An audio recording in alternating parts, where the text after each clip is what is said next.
It's 3 minutes after 10 and you are listening to James O'Brien on LBC. I was with John Sopel last night, star, of course, of The Newsagents, an author of a rather splendid new book, Strangeland, about which you can hear more on Full Disclosure next week, I think. This week, possibly.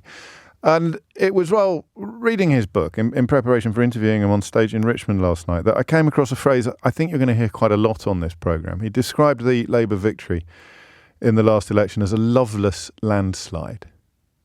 And that's such a great little distillation of much bigger issues, isn't it? A loveless landslide. And the lovelessness is probably best illustrated or best proved by the speed with which Keir Starmer's approval ratings have plummeted. He won an election almost on sufferance, a vote to get rid of the Tories after plumbing all manner of democratic depths, rather than a vote that was enthusiastically inviting Labour into Downing Street.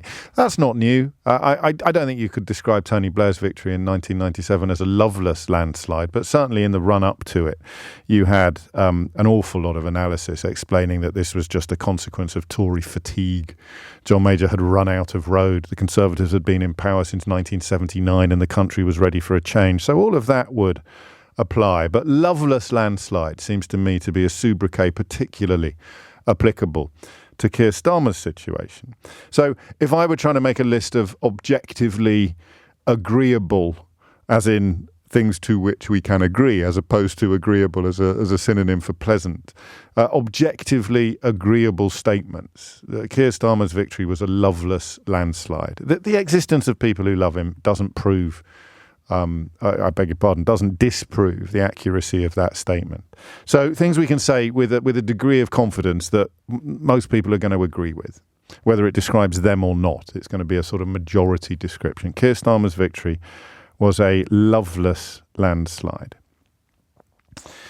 What else can you say with a degree of certainty? Well, in the case of print media, you can say that for whatever reason, they are so spooked and terrified by a Labour government that they will turn an acorn into a mighty oak of alleged scandal, whether it's because they're terrified of what might be unearthed by the investigation into COVID contracts that Rachel Reeves has announced, whether it's because they're terrified of Labour's determination to clamp down on non-dom taxpayers, which would play directly into the personal life of the owner of the Daily Mail, whether it is just a sort of general commercial belief that by terrifying people about the unspecified threat of leftists and leftism, you will hang on to a few more readers as the entire medium of print newspapers withers on the national vine. I don't know, but I think we can all agree about that generally speaking, the conversation set by the Daily Mail, the Daily Telegraph, and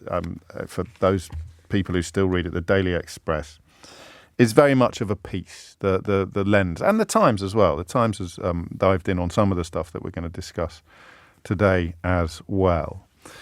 And you can say that with some confidence, that the lenses are distorted. A lot of the journalism is bent. It's the same sort of journalism and journalists that were comfortable with the corrosive impacts of Brexit, comfortable with the moral depravity of Boris Johnson, not just comfortable with, but positively adoring of Liz Truss's fiscal event or mini budget or whatever you prefer to call it. I can't bring myself to remind you of the front pages and the comment pieces with which Liz Truss's aberration was greeted. But suffice to say that they read more like birthday messages than they did like political journalism. Finally, a true Tory budget, I think, was on the front of the Daily Mail. The best budget of my life, wrote some chancer in the Telegraph. And then, of course, 2 weeks later, they just all pretended that it had never happened. So you can say that with a degree of confidence as well. And then you've got what would you call it? The seepage. That's not a very nice word, is it? It makes you think perhaps of the health warnings on the back of American crisp packets. But you then have the seepage from the bent media, because the rest of us, in a sense, look at the world through the lenses that they have distorted. I have little choice when I come to work in the morning than to get an idea of the lie of the land from the most popular newspapers in the land. And that will be a view that is conducted through the distorting lens.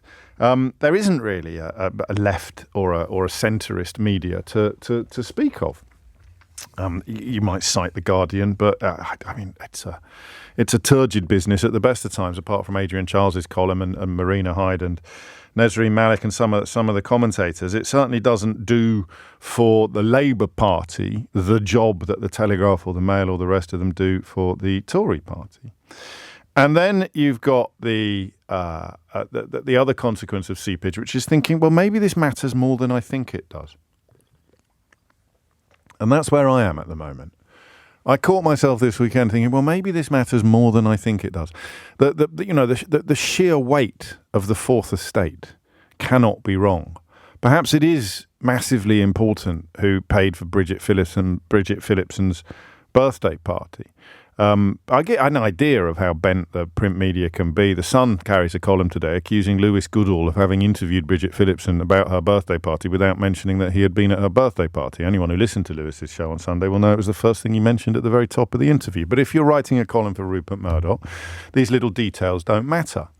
These facts don't matter. It's all about the feelings, trying to portray one of the rare voices of balance in the British media as somehow being bent by lying in a column in a newspaper. It's plus ça change. So then you have this problem here that I suffer from is thinking, well, it must matter more than I think it does. It must matter more than it seems to. And to play into that position, you would, I think, point at the winter fuel payments, wouldn't you? You'd say, well, how can they possibly have been taking largesse from Wahid Ali while also cutting winter fuel payments? But if you think about even that for more than 90 seconds, you realise it's a false dichotomy. The figure attached to Keir Starmer's hospitality and clothing donations covers a 5-year period during which they weren't necessarily planning to cut winter fuel payments. That was a decision made having become party to the Office of Budget Responsibilities projections after winning the general election. So I did fall for that a bit. But then I thought to myself, well, if there's an old lady in Preston who's struggling to pay her gas bill, what possible role does the price of the spectacles that Keir Starmer has worn today have on her ability to pay her gas bill? So you can talk about the smell test, or you can talk about the optics. I hate that word, optics, by the way. It's become a sort of byword for woolly analysis. But in terms of what matters and what is substantive, it doesn't matter at all. Did it? It doesn't matter at all. How does your ability to pay your gas bill, how is it in any way affected by the price of the suit that Keir Starmer is wearing? Wahid Ali is a Labour peer giving money to his own party, giving money to members of his own party, people, I don't know, perhaps he even describes as friends. So what is it that I am supposed to be cross about? And then the other voice kicks in and goes, no, you must be missing something. And you begin to, well, am I being tribal? Am I being all the things that I accuse other people of being? And you can answer that question quite easily. Have they broken any rules? No. Have they broken any laws? No. Have they unlawfully prorogued Parliament? No. Have they lied to the House of Commons and been found to have done so by a committee of their own peers with a majority of members belonging to their own party? No. Have they accepted donations and lied about it, as Boris Johnson did, arguably, with regard to his home decor? No. What transgressions are we describing here?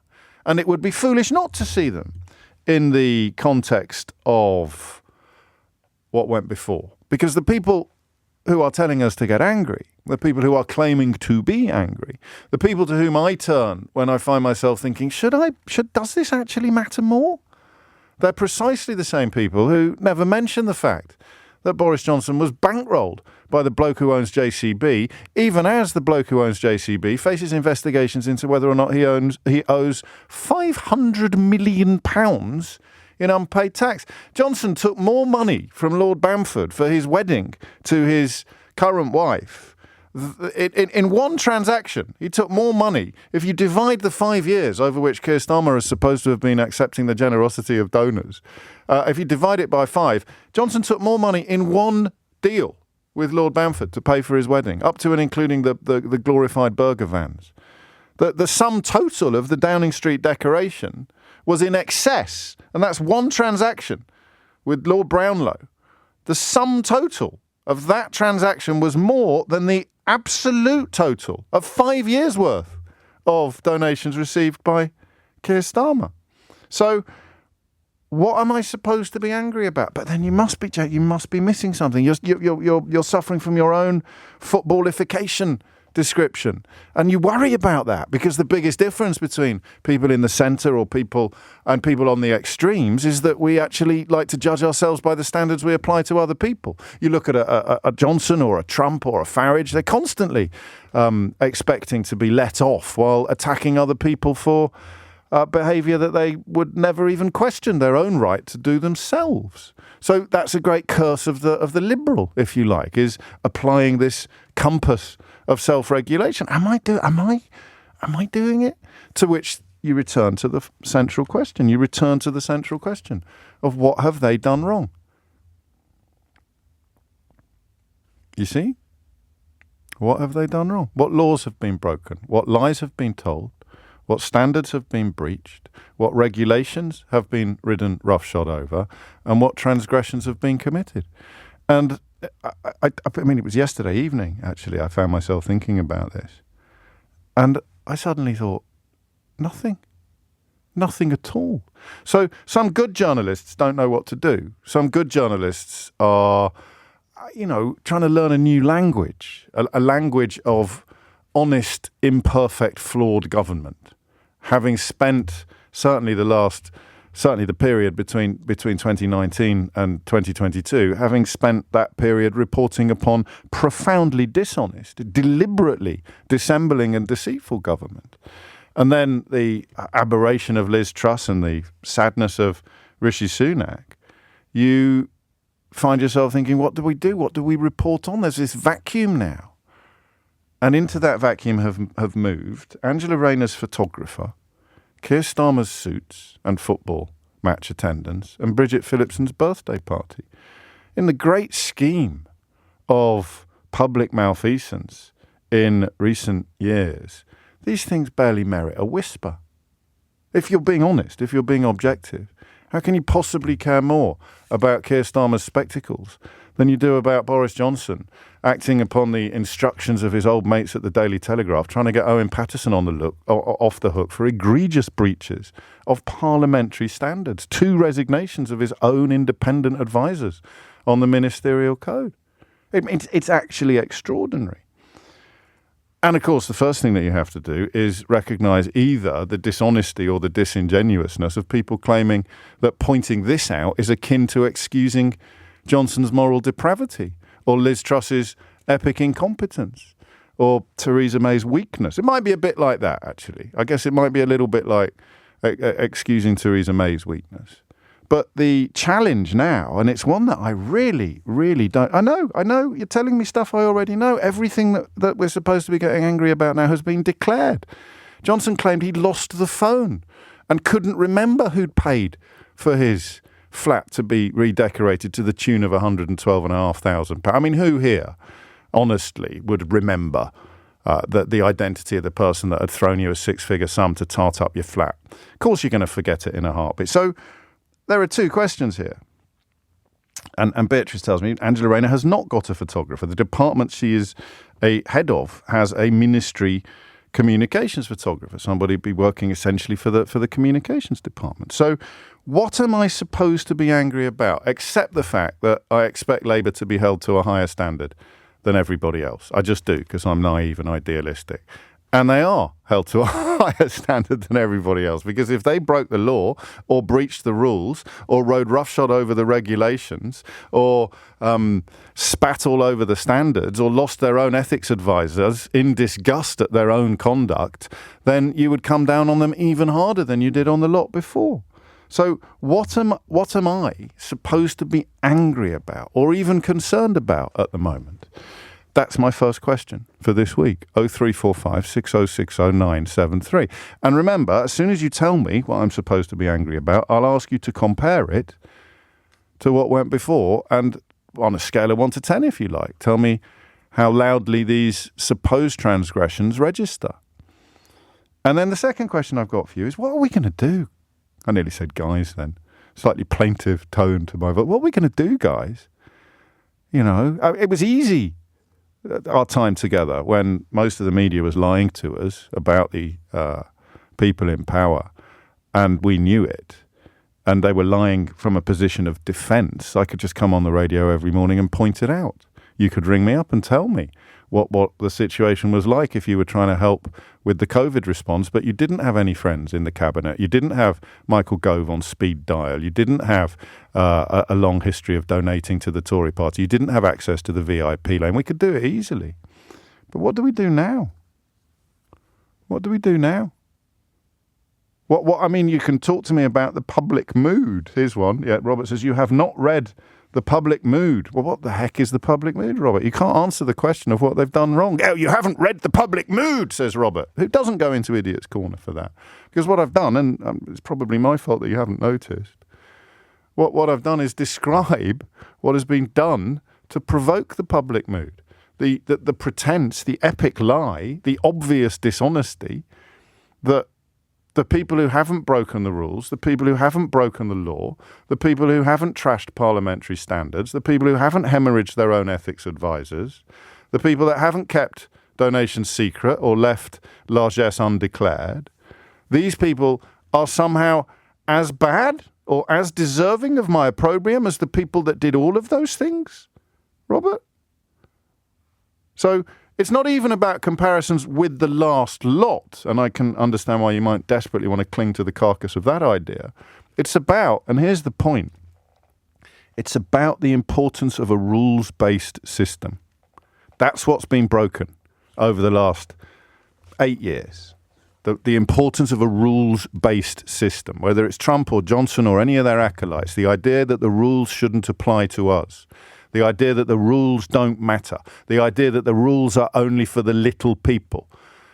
Something that was spotted about Johnson by his classics master at Eton College in that famous letter that I won't read to you again because you've heard it so many times before. The network of obligations that bind us all. The idea that these people are not bound by the network of obligations that bind us all. So forget about the identity of the people that came before. If your concern is, and as it should be, for the rules-based order, for the network of obligations that bind us all, for the standards, for the regulations, for the rules. These Labour politicians have done nothing wrong. Nothing at all wrong. And yet the people who sat idly by while the rules-based order was trashed, the people who in many ways indulged in cheerleading and tummy tickling while regulations were broken, standards were breached, laws were snapped. They are telling me to get cross about the people who've broken no rules. And I don't know how we do it journalistically. So I need your help. What am I supposed to be cross about? 0345 6060 973. And how do we plot a course through this absolute salad of rollicks that is being served up to us by the people who were either implicit in or silent while various iterations of the Tory party took this country to the abattoir. 24 minutes after 10. And one of the sort of thoughts I found myself nursing last night was that they need someone in Downing Street who kills this stuff stone dead early, who does what I've just done. Forgive me, that's a bit arrogant. A sort of Alistair Campbell figure who would be able to get in front of these ludicrous stories. The idea that Keir Starmer's glasses have any bearing whatsoever upon the ability of a pensioner in Preston to pay her electricity bill. But if it is the rules-based order that concerns us and that needs protecting, how have you allowed yourself to become angered or disappointed by people who haven't broken any rules? Tony is in Hampton Court, the site, Tony, of law-breaking and rule-breaking by the ruling class upon a scale that thankfully we will probably never have to endure again. But that was 500 or 600 years ago. What do you want to say about the current landscape? Yeah, I mean, I agree with what you say about the previous lot. I mean, it's not. I'm sorry. I'll let you speak in a minute. It's not them. It's what they did to rules, and we're talking about the primacy and the importance of rules, not the identity of individuals. So it's all about the rules. Yes, and I do get. I'm not annoyed or irritated with Labour for breaking the rules, because I think it's pretty clear that they haven't broken any rules. But there is a kind of, I mean, you mentioned optics earlier, and there is a. Yeah, I know. No, I'm going to say, because I'm never going to get the word out of the vocabulary. Every time I say it or you say it, I'm just going to say I hate that word. But it's an important word. What it does is describe, it describes perceptions that are not necessarily fact-based. And the invention of the word optics in this context is designed to create the idea that the facts don't really matter. The optics do. And that's bad, man. Well, to some extent, I think to some extent what it looks like does matter, and that's kind of quite ironic, bearing in mind a lot of this is to do with clothes and things, because there's a whole other argument about whether it affects somebody's state of mind or whatever, depending on what they're wearing and how they yes. turned out. But the reason I'm irritated so much is because this was certainly the clothes thing was such an easy thing to not to do. Whatever the rules say about accepting gifts from people and whatever, and we're within it, and you've declared it properly. Whatever those rules say, you can still say no, thank you. I agree with you. And that's why I like the word. Yeah, but irritation is a fine word. Irritation is not what is being provoked by the people that were cheerleading for Boris Johnson. This isn't irritation. This is this is hatred. This is the cultivation of genuine bile for people who haven't broken any rules. So you're coming from the point of view of a critical friend. And critical friends are incredibly useful. I remember when Alistair Campbell said if he was still in Downing Street, he wouldn't let anyone go on Twitter, which might have been a little bit of overreach, a little bit overambitious, but you have a similar rule in place where you say just don't take clothes from... Well, except for the fact that he's not looking for commercial preferment. He's a Labour Party peer who happens to be considerably richer than Yao, and he's spreading the money around a bit to his mates who can't afford fancy schmutter. Yeah, and do you know, James, if Keir Starmer had been,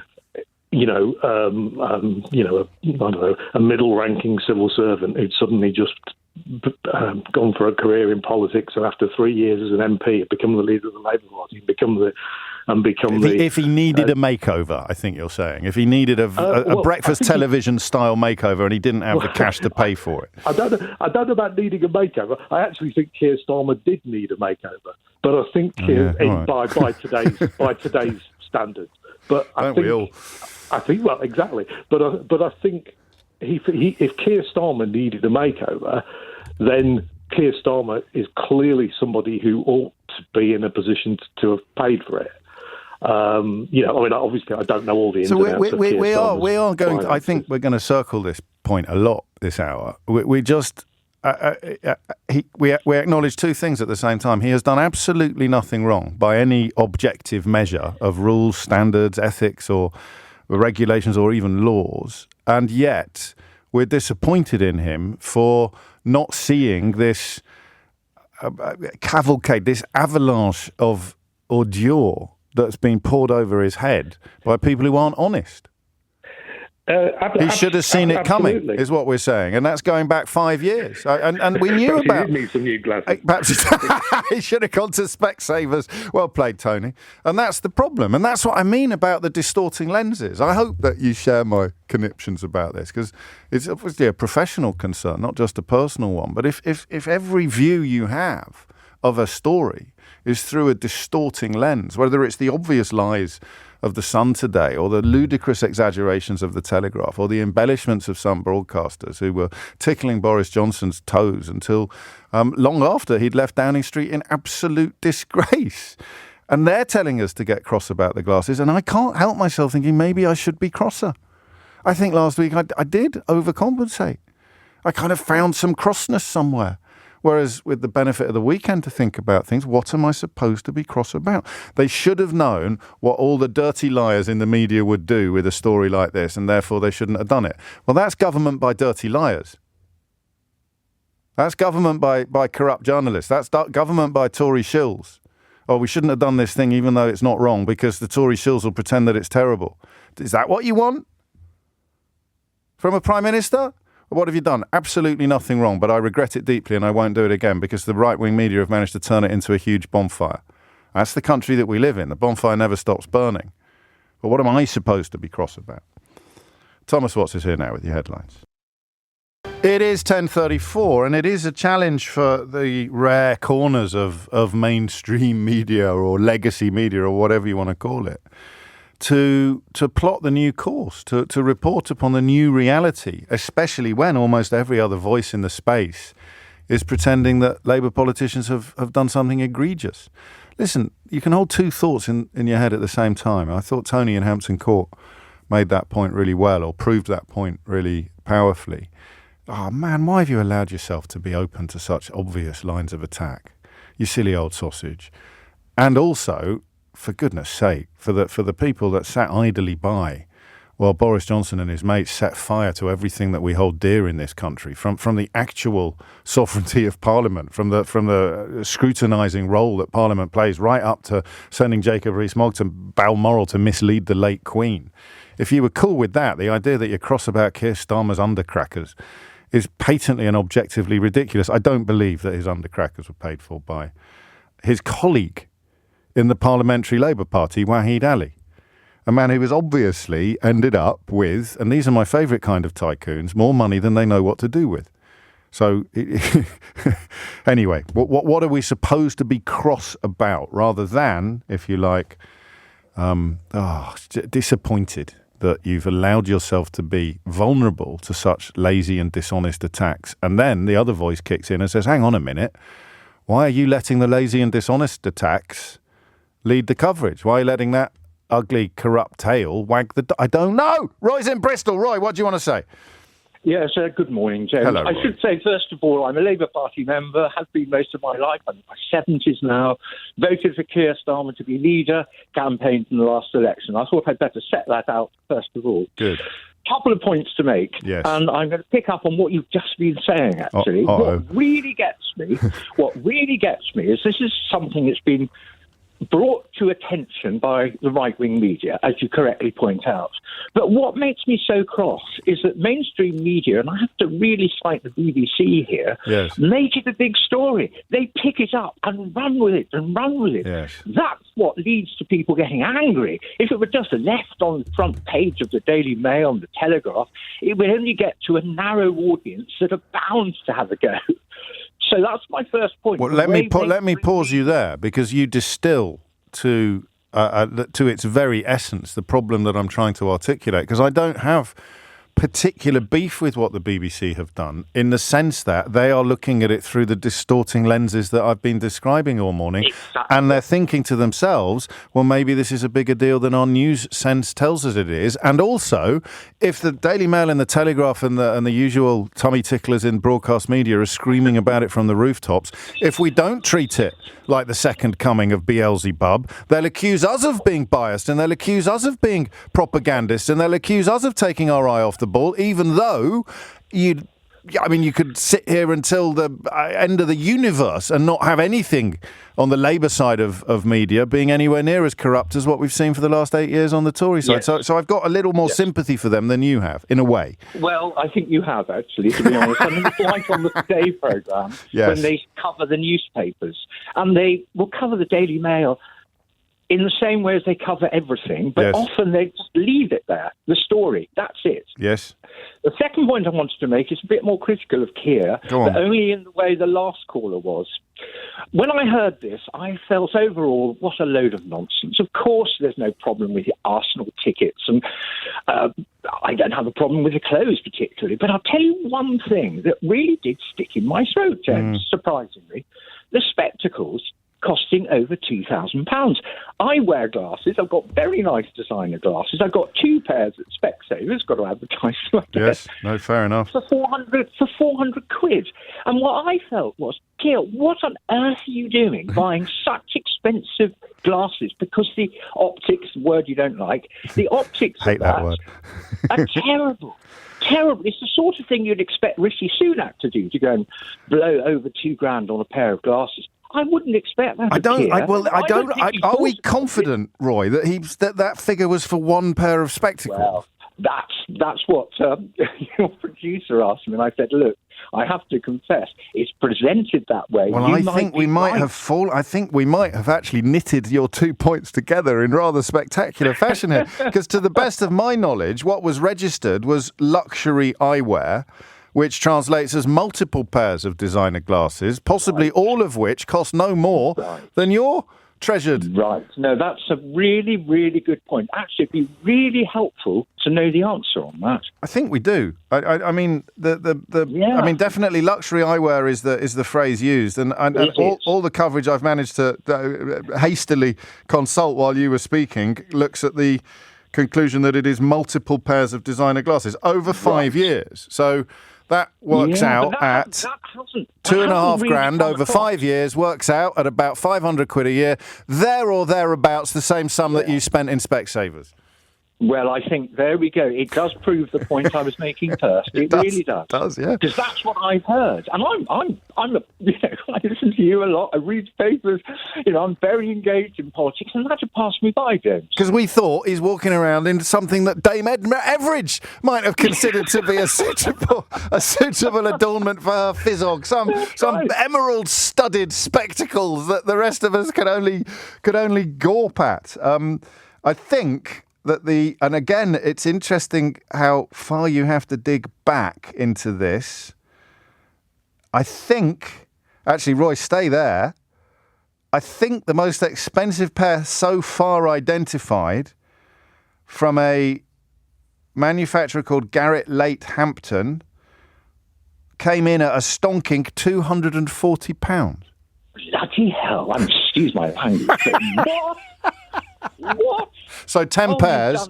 You've done a good job making this clear to everyone. Well, if only everyone was listening, Roy. But it is a beautiful illustration in the space of one phone call with one fully paid up Keir Starmer supporting Labour member of how it all works. I'll tell you what sticks in my craw, James, the fact that he's walking around in spectacles that cost $2,500. And he's right, that's stupid. Except he's not. He's walking around in spectacles that cost 240 quid. And he's got 10 pairs of them. And I envy that bit, because I lose spectacles like it's going out of fashion. In fact, I went through a phase of wearing them on a chain around my neck, but I decided that the Larry Grayson look was still a little bit premature for me. Roy, what a charming call. Thank you so much. Jester is in Preston. Jester, what would you like to say? Hello, James. Can you hear me clearly? Loud and clear, Jester. What's on your mind? Yes, well, what it is, you wanted to know what really annoys me about this is the rich, very wealthy right-wing media seem to have such a control and influence over what information is put out. I think that a lot of people, we just proved that in the space of the last phone call, didn't we? Is that we all labour under the illusion that some things have gone on that haven't actually gone on. So nail down what it is that we could be irritated or angered by. I know exactly. I myself don't. I like to use my own brain. My granddaughter, that's one of the things she has said to me. Grandad, use your own brain, and that's what I do now. They're playing on people's fears, genuine fears and anxieties, and that's what annoys me about. And I'm annoyed about the right-wing media, but I'm also disappointed, really, in Labour that. Perhaps he should have seen this coming. They know what the right wing media are like, and surely they're not their strategy. It's just. What do you think they're going to do with the news that you've had £2,500 worth of spectacles? To which you reply by saying, "Well, it's the varifocal super thin lenses that cost all the money. The frames themselves are quite reasonably priced." Or you respond by saying, "They're not going to mind about someone buying me a suit," and yet I think if you were there in that room, and if I was there in that room, I think we'd have said, no, this is just going to land really, really badly. You can't take 30 grand's worth of clobber from a tycoon, from a millionaire, when people perceive you, rightly or wrongly, as being wealthy and very well paid. I know, and also, James, me myself, about 2 years ago, my health suddenly dipped. I'm sorry. And what I'm concerned about is the state of their healthcare system. It took over far too long to be diagnosed, and consequently my body was damaged before I was diagnosed with rheumatoid arthritis and got the medication. So I'm sure that Labour will sort the National Health Service out. I know, because they do really care. I feel that. And that is my concern, that if they're made to fail because of this awful right-wing media, then this is what put me in this position in the first place, because the Tories have made such a mess of the healthcare system. And that has economic impacts all day long, as we know, with people who would like to be working and can't. In fact, we talked last week about the combination of long-term illness, specifically long COVID, and the fact that our health system was in such a mess when the pandemic hit that the pauses and the delays that you describe render people who want to work unable to work, which has an economic impact, never mind a kind of mental health impact and physical health impact upon the people suffering. 10:45 is the time. And he mentions money being spent. Rachel Reeves will announce today that she has ordered investigations into more than £600 million worth of COVID contracts that were awarded under the Conservatives. That's your money. That's my money. That's our money. You'll remember that PPE Medro, which was the company linked to the Conservative peer Michelle Mone, that was awarded contracts worth £200 million. It's still the subject of an investigation by the National Crime Agency. But what would you rather? Would you rather have a government giving money to very, very rich people, or very, very rich people giving glasses to the government? Go on, take your pick. It's 10:46. 10:48 is the time. I'm beginning to think that perhaps things haven't changed as much as I thought they would have done. I mean, if you are kind enough to come here as in search of a corrective to the forces of deceit, dishonesty, illegality even, that have crippled this country in recent years. Everyone agrees that Britain is broken now. It's funny, when I started writing How They Broke Britain, I wondered whether or not that was a little bit pessimistic, but they literally all agree about it now. Even the Conservative Party leadership contenders, who probably bear more responsibility than almost anybody else. Well, Farage is using the phrase as well, despite, of course, being one of the key architects of our national decline by unleashing the forces of Brexit and nativist ignorance. So everyone agrees that it's broken. And yet the people who were essentially cheerleading the process of breaking have now turned their fire on the Labour Party. So it's the same people telling lies about different people. The balance hasn't really changed. So you tune into me every day and I'll tell you the truth.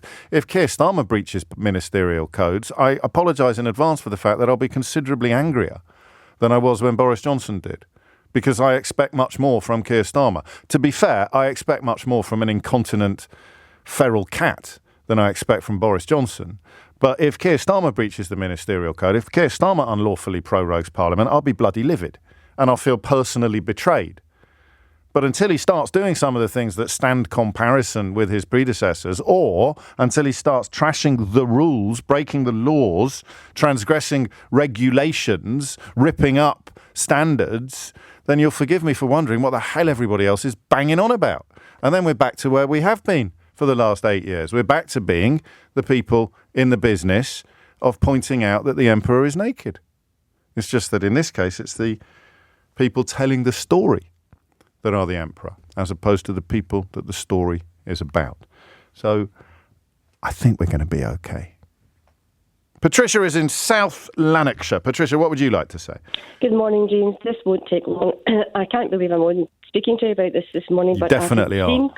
I've had steam coming out of my ears for days now, and I just had to say I am heartily sick and tired of listening to the same old every hour of every day recently about Keir Starmer and what's been spent and all the rest of it. I'm quite sure the gentleman that was on 2 calls previously, I agree with most of what he had to say, and I'm sure that there must be many, many people out there who feel the same as I do. Just let it die off, and as my son would say, let it lie. Just let it lie. You wouldn't let it lie. It's such a big yawn. Well, the caller you referred to made that brilliant point about us thinking that we're quite clear-eyed critics. We're quite watching the story quite closely. We're quite clued up, and yet you can come away with the idea that he's walking around in spectacles that Edna Everage would wear. $2,500 worth of spectacles on his face, and it's just not true.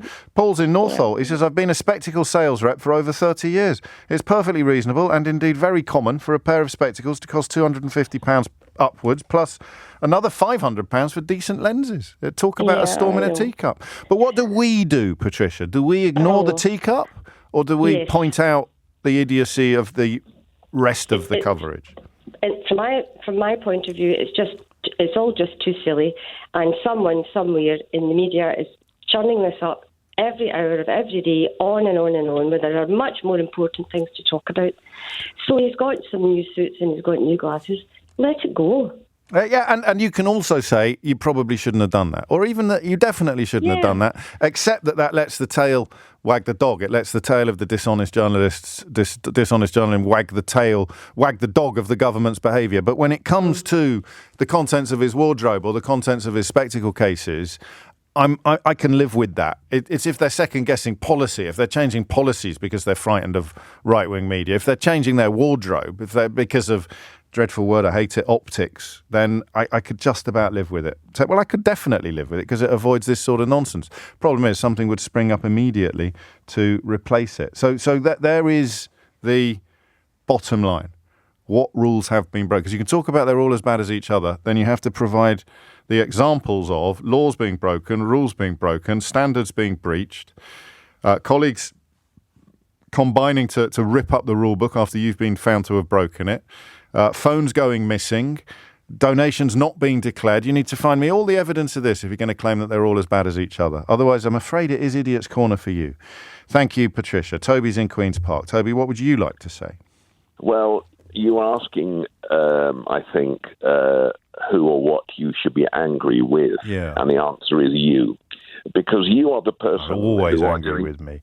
Well, you should be. It's a Catholic. It's a consequence of Catholicism, Toby. Well, I won't go into that now. Because you are focusing on this issue again this morning. Yeah. You are doing their job for them. I'm not, though. Why are you doing it? I'm not, though. Why have you I'm not, though. chosen I've constructed a battleship of unanimity that this is not a story. So I'm pushing back against the tidal waves of ordure that are washing over the public otherwise. I understand all that, but nevertheless, I can assure you that the people in the Labour Party today are looking at this, listening to this programme and thinking, why doesn't he shut up? Why doesn't he concentrate on something else? I think most people think that most of the time. I'm going to argue with you. No, but you understand what I'm saying. Well, I do, but I also understand that you're wrong. So you heard a fully paid-up member of the Labour Party of several decades standing who voted for Keir Starmer to be leader. You heard us together, live on air, work out that even he had been manipulated and misled. So when people are being manipulated and misled, Toby, my job is to cure them.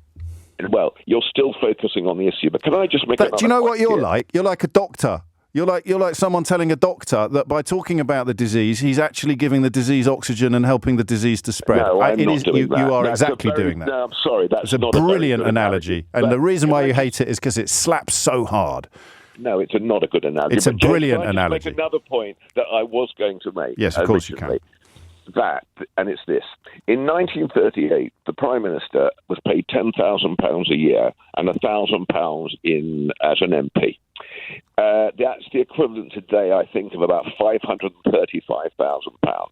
If we want our politicians to be squeaky clean, we need to pay them proper salaries. And £167,000 a year, of which, by the way, half, I think a little more than half, I'm not quite sure which way it works, is actually his MP salary. Yes. So the bonus for being PM is close to negligible. It's an absurdly low amount.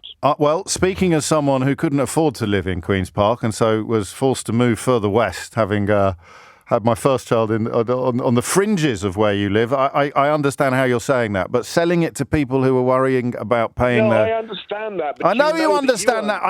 This is what I'm doing, Toby. I'm setting the record straight, which is what you rang in to object to. If the record is bent, you cannot argue that the business of setting it straight is a bad thing to do. You just can't. Argue because, you can't. Okay. Because what I think you're doing, the point is, when you said to make a decision as to what you're going to discuss, you do not decide to discuss today. No, I said, how do we discuss this? I didn't say, what do we discuss? I said, how do we walk the tightrope between media lies? You choose what you to put in to make the subject of your program. Yes. And you are focusing attention on.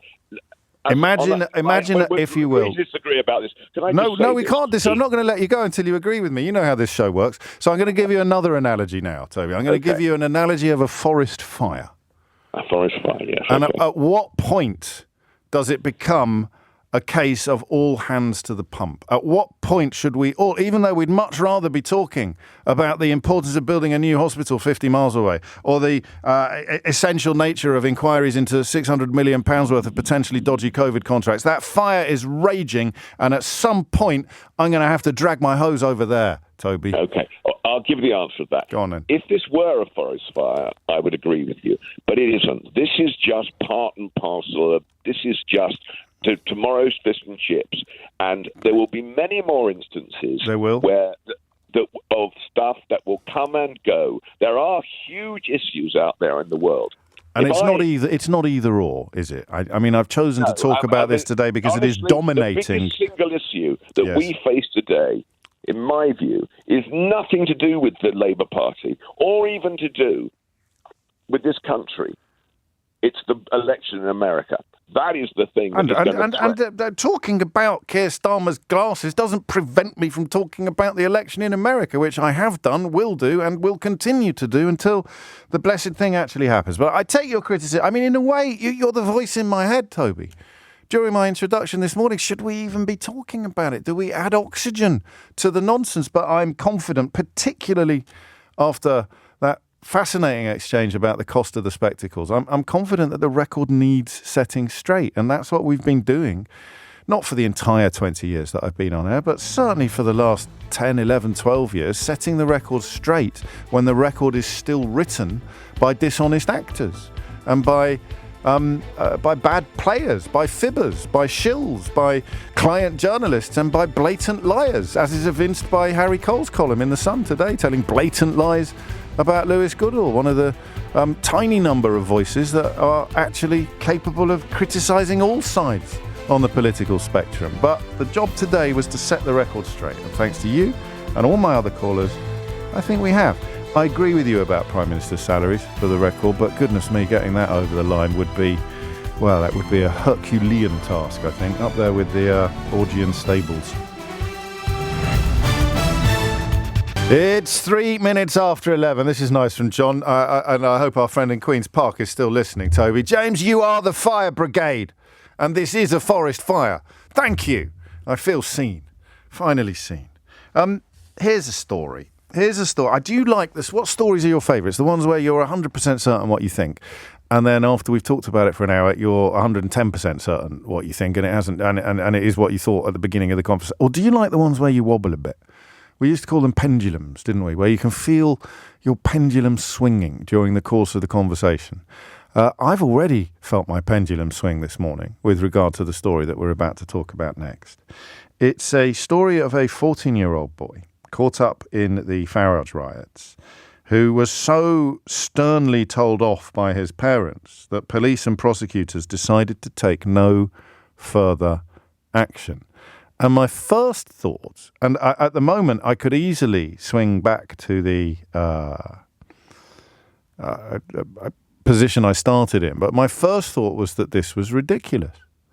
For example, how can this 14-year-old boy not face the full force of the law when another 14-year-old boy who is not lucky enough to have committed and caring parents is going to get his collar felt, is going to have his record stained, is going to be is going to become familiar to the criminal justice system, is going to have convictions on his record. So just pause and think about that before I give you more detail. There's two other boys that I'm thinking of. There's the 12-year-old boy whose mother chose to fly to Ibiza for a holiday the day before he was due in court. She ended up getting ordered to pay £1,200 in compensation, and she ended up getting ordered to go on a parenting course. But crucially, the boy was given a 12-month referral order after admitting violent disorder. So there are two boys here, a 12-year-old and a 14-year-old. They could conceivably be 366 days apart, couldn't they? Or 367 days apart. One of them has got a 12-month referral order for violent disorder, and one of them has walked away unscathed by the criminal justice system. Can you see where I'm going with this? So the boy whose mother was so negligent and delinquent that she flew to Ibiza when her boy was due in court has been punished by the system. Whereas the boy whose chances of staying on the straight and narrow due to responsible and conscientious parents has not been punished at all by the criminal justice system. I'm going to open up the phone lines now, but I haven't finished my introduction, so I think you might change your mind. Because that right now sounds unfair, yeah? That's like he's been punished twice. He's got a potentially rubbish mum, although I'm sure she loves him and all the rest of it. And now he's got a criminal record as well. And let us, for the sake of argument, presume that the behaviour on the day is comparable, that the behaviour on the day is in some sense similar. The other story this reminded me of was the case of the father and son who were both jailed over the riot at the Rotherham Hotel, where police officers were attacked. Asylum keepers and hotel workers feared for their lives as the mob outside tried to set the building on fire. Some of them, of course, if not all of them, responding to disinformation and blatant lies spread on social media. And the father and son are behind bars. Now, the son obviously is older than the two boys that we're talking about in this hour, but only by 4 years. So this boy, Kenzie, roughly, is 18 years old. And he's gone to jail for his part in the riot. So he, I would argue, at risk of sounding a little bit touchy-feely, he has been punished twice. He has an inadequate father. He has a father who has led him into this sort of criminality. I find it impossible to believe that it is a coincidence they turned up at the same riot with the same behaviours. So he never had a chance, that kid. If he was 12 and his dad had taken him to the riot, would you feel sorry for him? I think you would. Maybe you wouldn't. Remember, the only person under the age of criminal responsibility who is absolutely 110% to blame for absolutely everything that had happened to them, including being trafficked by terrorists, is Shamima Begum.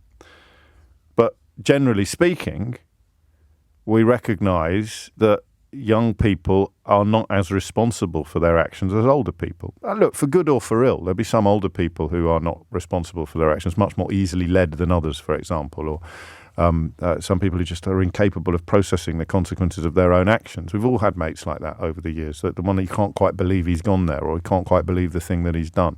But generally speaking, as a society, we acknowledge and accept that young people are not as responsible for their actions as older people. The sad thing is, in a way, that on your 18th birthday, regardless of your personal development, your background, your character, your parenting, or your experiences, that's it. All bets are off. You're as responsible as you would be if you were 40 or 50, generally speaking. So he's been punished twice, right? He's got a thug father, and he has descended into thuggishness. And the courts decided to send him to jail. And now I take you back to the 12-year-old, who now has a criminal record after admitting violent disorder. He already has a mother so uncommitted to his care that she swanned off to Ibiza in full knowledge that he had a court appearance scheduled. So I'm not sure he ever had a chance. I know this can be a little bit naive, and I know that if I had feral 12-year-olds outside my front door every night, setting fire to things and causing all manner and intimidating my family, I'd be a lot less sympathetic to elements of this story than I currently sound. But, you know, we most of us who've lived in cities for a long period of time have at various times or another had to deal with antisocial behaviour on your doorstep. And for someone to turn around and say, oh, he's only 14, it doesn't cut much mustard, does it? It doesn't butter many parts. Oh, he's only 14. But it is a principle upon which our criminal justice system rests. This 12-year-old boy never had a chance. He has been punished by the nature of the parenting he has received. The same, I would say, is true of the 18-year-old currently in jail for attending a riot with his thug father.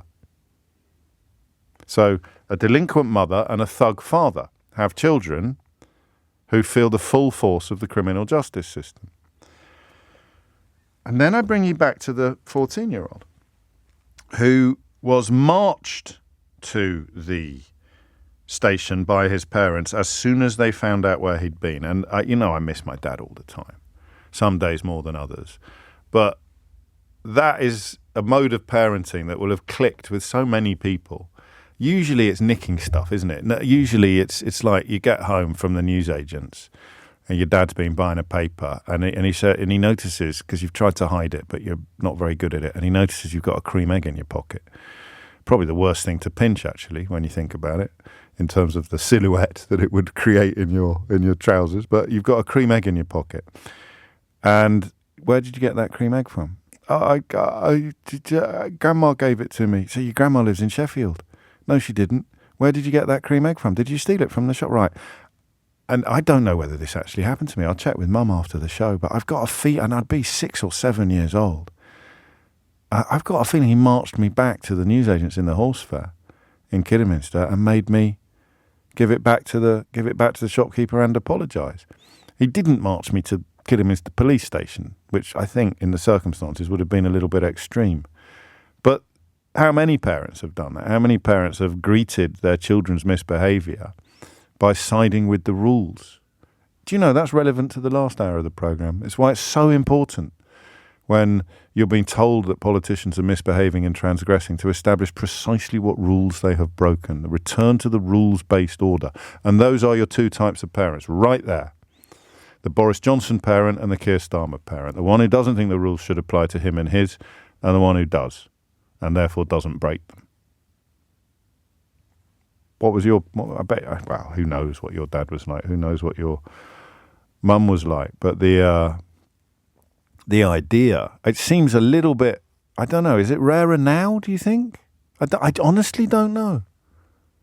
Is it more likely or less likely now that a parent would march a child into the police station or back to the shop from which they'd nicked a Mars bar? I actually haven't got a clue, and I don't think we've got any way of measuring it. So, 14-year-old boy marched to the police station by his mother and father as soon as they learned of his part in the disorder. So I don't think he would have got caught had his mum and dad not presented him to the desk sergeant, to the custody officer in the local police station. And the judge, I beg your pardon, the director of public prosecutions has said there's no point prosecuting. Stephen Parkinson said the wrath visited on that child by his parents was more effective than anything the criminal justice system could deliver. And he talked about others where families regarded it as a day out. And I don't know who's right on this one. I think I could probably make a pretty powerful case for both positions. He shouldn't have got let off because his parents are responsible and law-abiding and concerned and committed. Because the kids whose parents are none of those things, well, the 18-year-old has gone to jail and the 12-year-old has got a violent disorder offence on his record forever. So what do you think? And what did your mum and dad do? What did they do? I mean, I don't want to say dob you in, because that turns it into the language of snitching, doesn't it? Or the language of grassing. But I'll tell you what the question I've got for you is. So you've got the theoretical inquiry into whether or not we think the DPP got this right. The anger of the mother and father who took their son to a police station after learning of his part in the disorder on social media. So maybe he would have been caught, actually. So scratch that from the record. They learnt on social media that he'd been there and his feet didn't touch the proverbial ground. Is this a good decision by the DPP? And if so, why? And if not, why not? 0345 6060 973. And then, what story from your own childhood did this make you remember? 0345 6060 973, where possibly you wouldn't have been caught if it wasn't for your own parents deciding that you needed to be punished. And the horror of being marched back into the shop to say sorry is probably greater. Oh, I don't know. That's why it's a phone in. 0345 6060 973 is the number you need. It is 18 minutes after 11 and you are listening to James O'Brien on LBC. What is the purpose of the justice system? Is it punitive or rehabilitative? I put my teeth in before I say that word again. It's up there with quantitative-ising, isn't it? Rehabilitative. Well, it's got to be both a bit, hasn't it? And Timothy and Alison make similar but different points. Timothy says, what class background did the 14-year-old come from? I bet it was middle. I bet you're right, actually. Well, do I? I don't know. And Alison says, I very much doubt that a black child would have been given the same grace. Well, we don't actually know the ethnicity of the child concerned, but given what we do know about institutional racism in the police, which is another story in the news today, I do understand exactly where you are coming from. So, is it fair that the 14-year-old whose parents are furious gets off scot-free, and the 12-year-old whose mother didn't care enough to attend court and swanned off to Ibiza instead gets a criminal record? Chris is in Chelmsford. Chris, what do you think? Hi, James. Hello. I mean, at the highest level, I mean, that this lack of, the risk of a bad outcome for kids at bad parenting is inherent across the entire place. But right now, specifically, it is this point about what is the point of prison to an extent. Child A and child B, let's say they did exactly the same thing. Yeah. They're found guilty of exactly the same thing. The next step then is, if it's punitive, then is that really what prison is supposed to be? If it's about mitigating the chance of reoffending, child A, there is no mitigation because of the bad parenting, whereas child B, there is a chance of mitigation given the actions of the parents. Now, you could argue, well, they had the same parents and the child did it in the first place, but let's look at it more like there is a mitigating point, and then for one and the other. But then there is an inherent unfairness to child A, because it wasn't their choice of who their parents were. But so what is your conclusion, Chris? So you've showed us your workings, but I don't know what popped out the bottom. What it popped out is that if there is a prison that is able to be reforming a sentence, because it's not prison. None of them are going to prison. It's a sentence. It's a referral order. And that means that rehabilitation can take place. So under that reading, you have to approve of this two-tier sentencing. Do, because what I assume is at that point the state has to come in to do the work that the parent is not doing. And that's the purpose of the referral order, in theory. Now, whether it does that, I don't know. No, this is you could be quoting the DPP. Sometimes the state has to intervene. A referral order would mean that rehabilitation can take place. That's the objective with youngsters, not to criminalise them. It's to put them on the right path. And the conclusion is the 14-year-old is on the right path. He's just fallen off it that night in Southport. Yeah. But the 12-year-old is categorically not on the right path, so it's the job of the state to intervene. That's my view, James. I think that we need to just... It's about the kids, as it always should be. What is the best thing for these kids?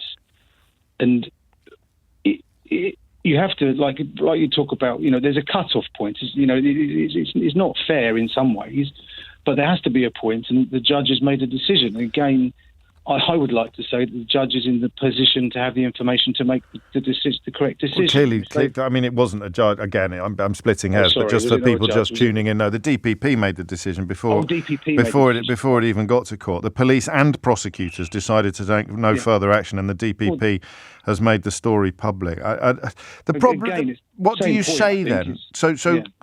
I guess we divide the population into two parts here, don't we? Is we divide the population into the one that I'm in, which is where the wrath of my parents would be the worst imaginable outcome for my own behaviour. I'd be more bothered, even when I got arrested, even when I got into trouble with the police, I was more fearful and more guilty about upsetting my parents and earning their disgust in some cases, and certainly their anger.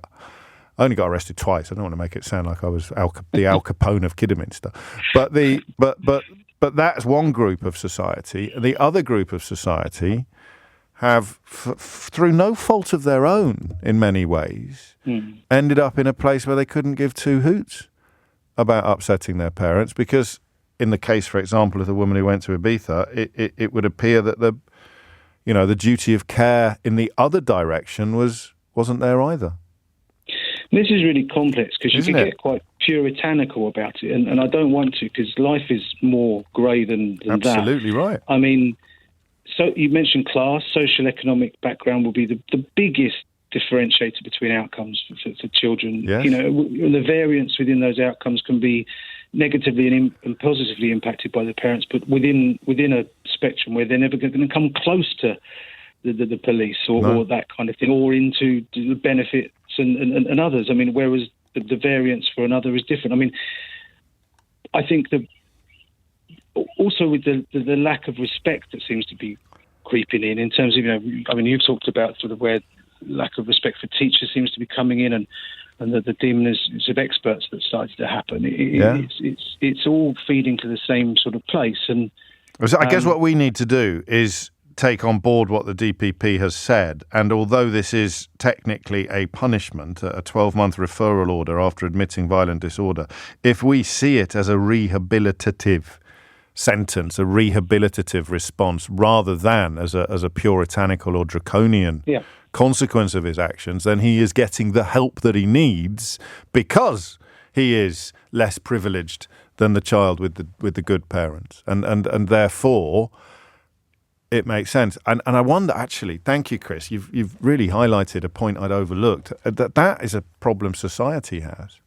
So we have, partly as a consequence of the engines of disinformation we were talking about in the last hour, we've got this idea that rehabilitation is wrong. It goes hand in hand with tabloid lies about prisons being like holiday camps. The idea that if you commit a crime, then unless you are a candidate for the Reform Party, if you commit a crime, if, for example, you're sentenced for beating up a young woman, a young British woman, if you're a man of fighting age and you beat up a young British woman, you can still be a member of Parliament in the Reform Party, but usually on the right wing of media and politics. The idea is that you lock them up and throw away the key. That's one of the tropes that they like. And I wonder if that's another distorting lens that we all look through. So we forget the role of rehabilitation, and what we're thinking is one kid has got away with it and one has been punished, whereas actually one kid needed help and one kid didn't. So they gave it to the one that did. Still feels wrong, though. Still sits uncomfortably for me. Chris, thank you. Andrew's in Crawley. Andrew, what would you like to say? Hello, James. It's incredibly complex. It is. Complex, this. It's very, very complex. But there's always been, where the justice system has to have a bit more with youngsters, a bit more carrot than stick. And if you've got a strong, judges will always respond to and have more in common with someone who's a firm but fair father and a strong moral compass rather than someone who really hasn't. And that's just kind of the way it is. Yeah. And there's a thing to, you've got to keep yourself out of the system or out of prison if you've got a reason to be a good member of society. If you've got a strong family, a decent job, you're going somewhere as a youngster, you're in training, you've got a future, and it's just a blip, it's a mistake. Like you say, you've been nicked a couple of times. I got nicked, and I could have gone to. I don't know why. There's something about the way you talk and the way I talk, right? Yeah. I could never get away with saying I got nicked. You know what I mean? Well, I came to the attention of authorities on a couple of occasions, Andrew. I was 26. I was old enough to know better. I'm sure you were probably the same. You know what I mean? No, I was young. I was a lot younger than that, but I was still old enough. Okay. I was still old enough to know better, actually. But my parents were. I've had a very, very, very good life, but they didn't come to any of my sentencing. They sort of threw yourself at the mercy of that. But I did. I was godfather to lots of women's kids. I had lots of female friends. There's always that making a bad situation better. It's not an excuse. It's mitigation. But you will get a more favourable if you've got a reason to stay. Do you know when my mates? I mean, actually, you're just reminding us of the reality of the situation. When my friends from school ended up in court after the sort of drug scandal that got us all expelled, it was only cannabis. They presented. There's an excuse already, mate. One up your sleeve already. Well, it didn't matter then. In 1990, it didn't matter. I'm just for the benefit of younger listeners. You could end up in court and on the news if you went to a school like mine and there was a cannabis bust. They presented character references from the Cardinal Archbishop of Westminster, and they don't do that for no reason, do they? They do that because that kind of thing sways the judge. Yes, it does sway the judge, but it shows that if you've got some sort of grounding, and like the judges will always have a more, something they've got more in common with. Like, they don't want anyone to sort of police their own, but there's so many people that have got fathers that really couldn't give a monkeys, and they see the same faces sort of trotting through. It gets really tedious with them. So, but they're trying to throw a bit more carrot. I get that. I mean, maybe in the scales of justice, other people are going to say that's sort of unfair, but maybe that's a lesson to some of the ones that have fallen off the life's rails of it, and try and get a bit more. And that's why the rest of us, and the rest of us need to pay more attention to the sentencing notes and the sentencing comments, and in this case, where there was no sentence, to the explanation of the DPP that a referral order means rehabilitation can take place. So the 12-year-old gets help, hopefully gets help, albeit in a filleted post-austerity system. He gets more help than he would have done if the case had never come to court, or if the police had decided not to prosecute. A 12-year-old who is engaging in violent disorder with a mother who doesn't consider it to be an important enough experience for her to cancel her holiday to Ibiza and attend court with him needs something more than a slap on the wrist or a sentence. So I see the words referral order after admitting violent disorder, and I think punishment, whereas what the DPP is explaining is actually it's a recognition of need and a prescription of help or rehabilitation.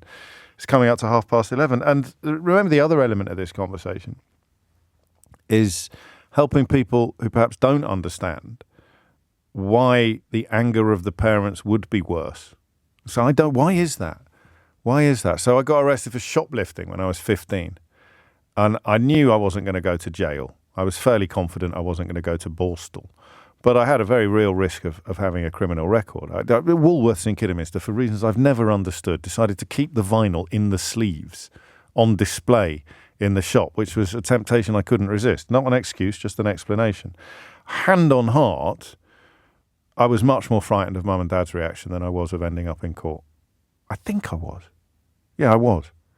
So how do you explain that to somebody who has never had that level of parental intervention or has never had that kind of relationship with their parents?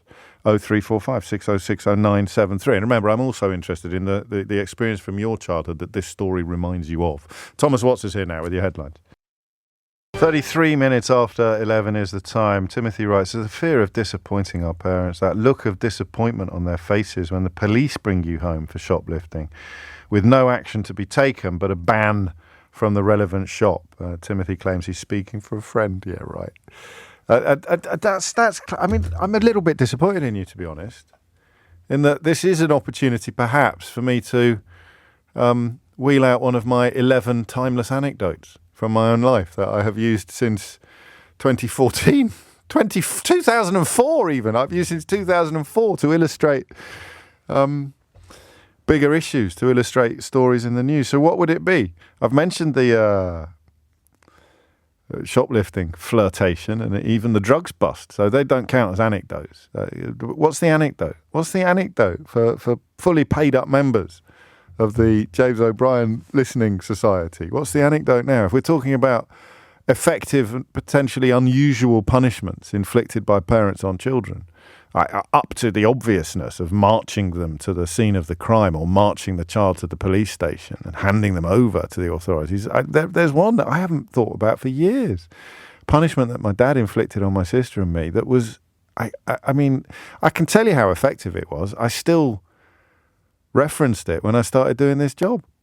I still think about it now as it just worked. I've got like, whether it worked as a deterrent, there was certainly no rehabilitation involved, but goodness me, it made me think a lot more than any other punishments might have done. 11:35 is the time. So the 12-year-old with, we can say, slightly inadequate parenting. A couple of you pointing out the mum booked a holiday without even intending to take the 12-year-old with her. You don't know all of the details. I think the father is absent, so he gets to shirk all of his responsibilities. But generally speaking, for the comparison to work, 12-year-old gets a referral order. A 14-year-old whose parents spotted their son on social media getting stuck into the Farage riots and marched him straight to the police station. And he's got off essentially scot-free. 11:36 is the time. Phil's in Ealing. Phil, what made you pick up the phone? Hello, James. Nice to see you. I've got to say, always great show you do, James. James, I teach in a pupil referral unit over in West London. Deal with some of the most hardcore kids in West London. Yeah. They've all been expelled from school for either behaviour to the teachers, drugs, alcohol abuse, or just like high-level behaviour which disrupts the rest of the classroom. And I think that, we've had sometimes with parents actually come into the school if the kids are messing around. We have permission to call them, and they'll come down to our crew and they will go hellfire at their young person. And literally, sometimes it works, James. Sometimes the parents will come in actually into the classroom. The kids get so so red and so what is my mum and dad doing here? And literally, the kid's good as gold, James, for the next week or 2 weeks. And it's such a good deterrent. It's just you keep messing around and showing this behaviour, we're going to call your parents in. Sometimes it works, James. Sometimes it doesn't. Tell me about when it doesn't. Tell me about when it doesn't work. When it doesn't work, it's not. So some parents won't even respond to you. They won't even come, presumably. Well, you know what? I think with our crew especially, we're part of a college, so obviously the kids get expelled. They come to us. They've got to do their GCSEs, like obviously every other kid in the country. But we do one-to-ones with them. So I do one-to-ones with, but they're aged to 14 to 16-year-olds, right? And just trying to get them back on the track, James. Yeah. So many gangs and so many things like the social media aspect, and mostly for us the gangs. We've never seen it so bad, and this is West London. It's not even North London.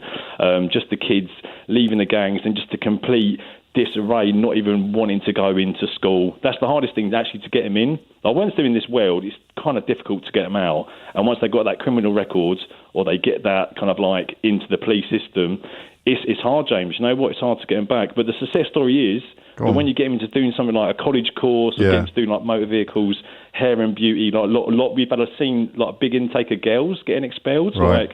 Schools just don't want these kids anymore. They want their Ofsted excellent. They don't want these kids. They just send them all to a PRU, a local authority PRU, which is a really good idea. Hopefully this government will put a lot more money into these kind of places for these young people, because it's needed, James. I'm sorry, but you don't have to apologise. Of course, it's needed. It gives 12. That age group as well, that crucial age group, 14 to 16, where they could go in one of two directions for years to come, and people like you providing a guiding hand and getting them onto the right path. So I'm going to presume that you both understand and approve of the decision taken in this case, in these two cases, the referral order for the 12-year-old who is not clearly getting much guidance at home, and the slap on the wrist for the 14-year-old whose parents marched him into the police station. Yeah, it's just parenting, James, I think, isn't it, sometimes? I think that them parents done completely the right job and brought that young people straight to the police. It looks good. Who'd you learn rules from? I'm sure that, I got in trouble with the police when I was little, and my dad, I just didn't want to upset him. But I think all that kind of mentality's gone a little bit, you know what I mean? You've lost that, being scared of authoritative characters in your life. Now, to me, these young kids, they need good just role models, more of a such. Yes. And if you haven't got, and yet, if you're thinking about that notion, because I'm struggling, I don't think you are. I'm struggling to keep rehabilitation in front of punishment. Because what the decision is based on is the conviction that the 14-year-old doesn't need rehabilitation and the 12-year-old does. But what it looks like, and what in the hands of irresponsible coverage it could look like, is that the one with the tough life got punished and the one with the nice life didn't. Yeah, absolutely. I think it's a very difficult. With that, it's kind of difficult situation. But to me personally, I've been doing this job a long time. I think everyone deserves a second chance. Everyone deserves a second chance, and some people don't need. Well, I mean, they don't need one because that first transgression will be the last one. Thank you, Phil, and thank you also for the work that you do. So quite a few of you have remembered, I'm delighted to say. Gary has remembered in a DM, quite a few others as well. Pat remembers, Roy remembers. So my sister and I were beating each other up in the back seat of the car on the way back from a long journey, and the deal was that we were going to stop for a Chinese meal. And unlike my children, who seem to have season tickets for Deliveroo, a takeaway or a meal in a restaurant when I was growing up was a sort of high days and family days, right? It was like almost an annual event. Mum and Dad would go out from here, but we never went with them. Going to the Burney Inn. Any other people who grew up in Kidderminster will remember the riverboat. That to me was like Caesar's Palace. The Burney Inn on Blackwell Street in Kidderminster was the most glamorous place in the universe, as far as I was concerned. It had red velvet banquettes. Do you ever have a thought about something from your childhood and you really don't want to see the reality? I mean, it's not been there for years. I'd hate to see what it was actually like, because in my memory, it was like an ocean liner. In my memory, it was like something from a Hollywood film where you'd sort of expect synchronized swimmers to start appearing in the fountains in the foyer. Obviously, it can't have been anything like that. But it was such a treat to go to the Burney Inn and have a glass of orange juice as your starter. Young people don't know what I'm talking about. So your starter would be a glass of orange juice. It'd be on the menu, not on the drinks menu. You have a starter as a glass of orange juice. Your mum would have half a grapefruit. And then you'd have a steak. And it was like nothing else you'd ever tasted.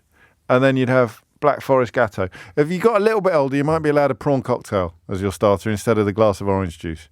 But you'd always have a Black Forest Gatto for afters, for pudding. So that anyway, we're coming back from this trip, and Dad has said, if you don't stop kicking each other. Did you do that when you both get on your back in the car, like foot to foot, and you're just kicking, like bicycle kicking each other constantly? And obviously, Mum and Dad, God bless his soul, had had enough of this, and I can't remember. I think they announced that if we didn't stop, then we wouldn't have Chinese food. And my sister and I kind of figured, well, yeah. As if, because you're going to stop for dinner. You're starving. You're not going to drive all the way back to Kidderminster and not have any food. So obviously we're going to get fed. So we didn't behave. We get to the Chinese restaurant and we're thinking, nice try. Yes, I'll be having sweet and sour king prawns. Thank you very much. We get in and pick up the menus. Now remember, this is a huge treat. And the waiter comes to take the order. And Mum and Dad order their delicious, succulent Chinese dinner. And then Dad says, and 2 plain omelettes and 2 glasses of water for the children, please. 2 plain omelettes. Don't at me to tell me when you were a kid you'd have been, plain omelette was beyond your wildest dreams. I had forks in the sugar bowl and tea bags on the washing line. I can't believe you had this is not the 4 Yorkshiremen. And that was a punishment that stayed with me forever, actually. Right now, I'm 52, and I was probably 10 when that happened. And it's still there. It wasn't particularly cruel, but it was unusual. And it worked. It just worked. It just landed. It got me. It completely got me. That punishment. A plain omelette. God blimey. It's coming up to 11:45. You can squeeze in yours. Well, the punishment, a friend of mine ran away while on holiday around the time of the Madeleine McCann disappearance. And as she tells the story, she was being bullied by her cousin. But, I'm sure his side of the story would be slightly different. But Mum was absolutely beside herself, distraught. You would be missing for sort of 6-7 hours. Proper kind of alert the authorities. And then they find her. and she makes her write a letter and read it out to everybody, the letter of apology. She had to stand in front of all the families and friends that had been on the holiday together, and she had to read the letter out. I was like, that's a good part. I bet she didn't run away again. And I don't think that I ever ignored my dad again when he told me that if I didn't stop fighting, I wouldn't get any fancy scran. It is 11, and special prizes to anyone who picked up on the reference to succulent Chinese meal. 11:45 is the time. 11:48 is the time. You're listening to James O'Brien on LBC. Nice try, Keith. Not that Keith. Keith in Cornwall sent me the mythical name of a Chinese restaurant, which, if you were to read it out in a Black Country accent while claiming that it is a restaurant in the Black Country, would be very much an Ofcom offence waiting to happen. I was not born yesterday, Keith, although we do keep tapes here of presenters on LBC from the mists of time who have fallen for texted in pranks. I'll give you the decent one. Toby Lerone would be the one you can say out loud, but some of them are filth, pure filth. And colleagues, past and present, who shall remain nameless, have occasionally fallen into these rather unpleasant traps. Talking of unpleasantness, I saw Andrew Neil opining at the weekend that never before has a government done so badly, so quickly as Keir Starmer's, and you thought, yeah, all right, mate. Check, please, from the Daily Mail. Well done. It's as if this woman had never happened. 2 years ago today, we launched the mini budget to reverse Britain's economic decline and to get our country growing again.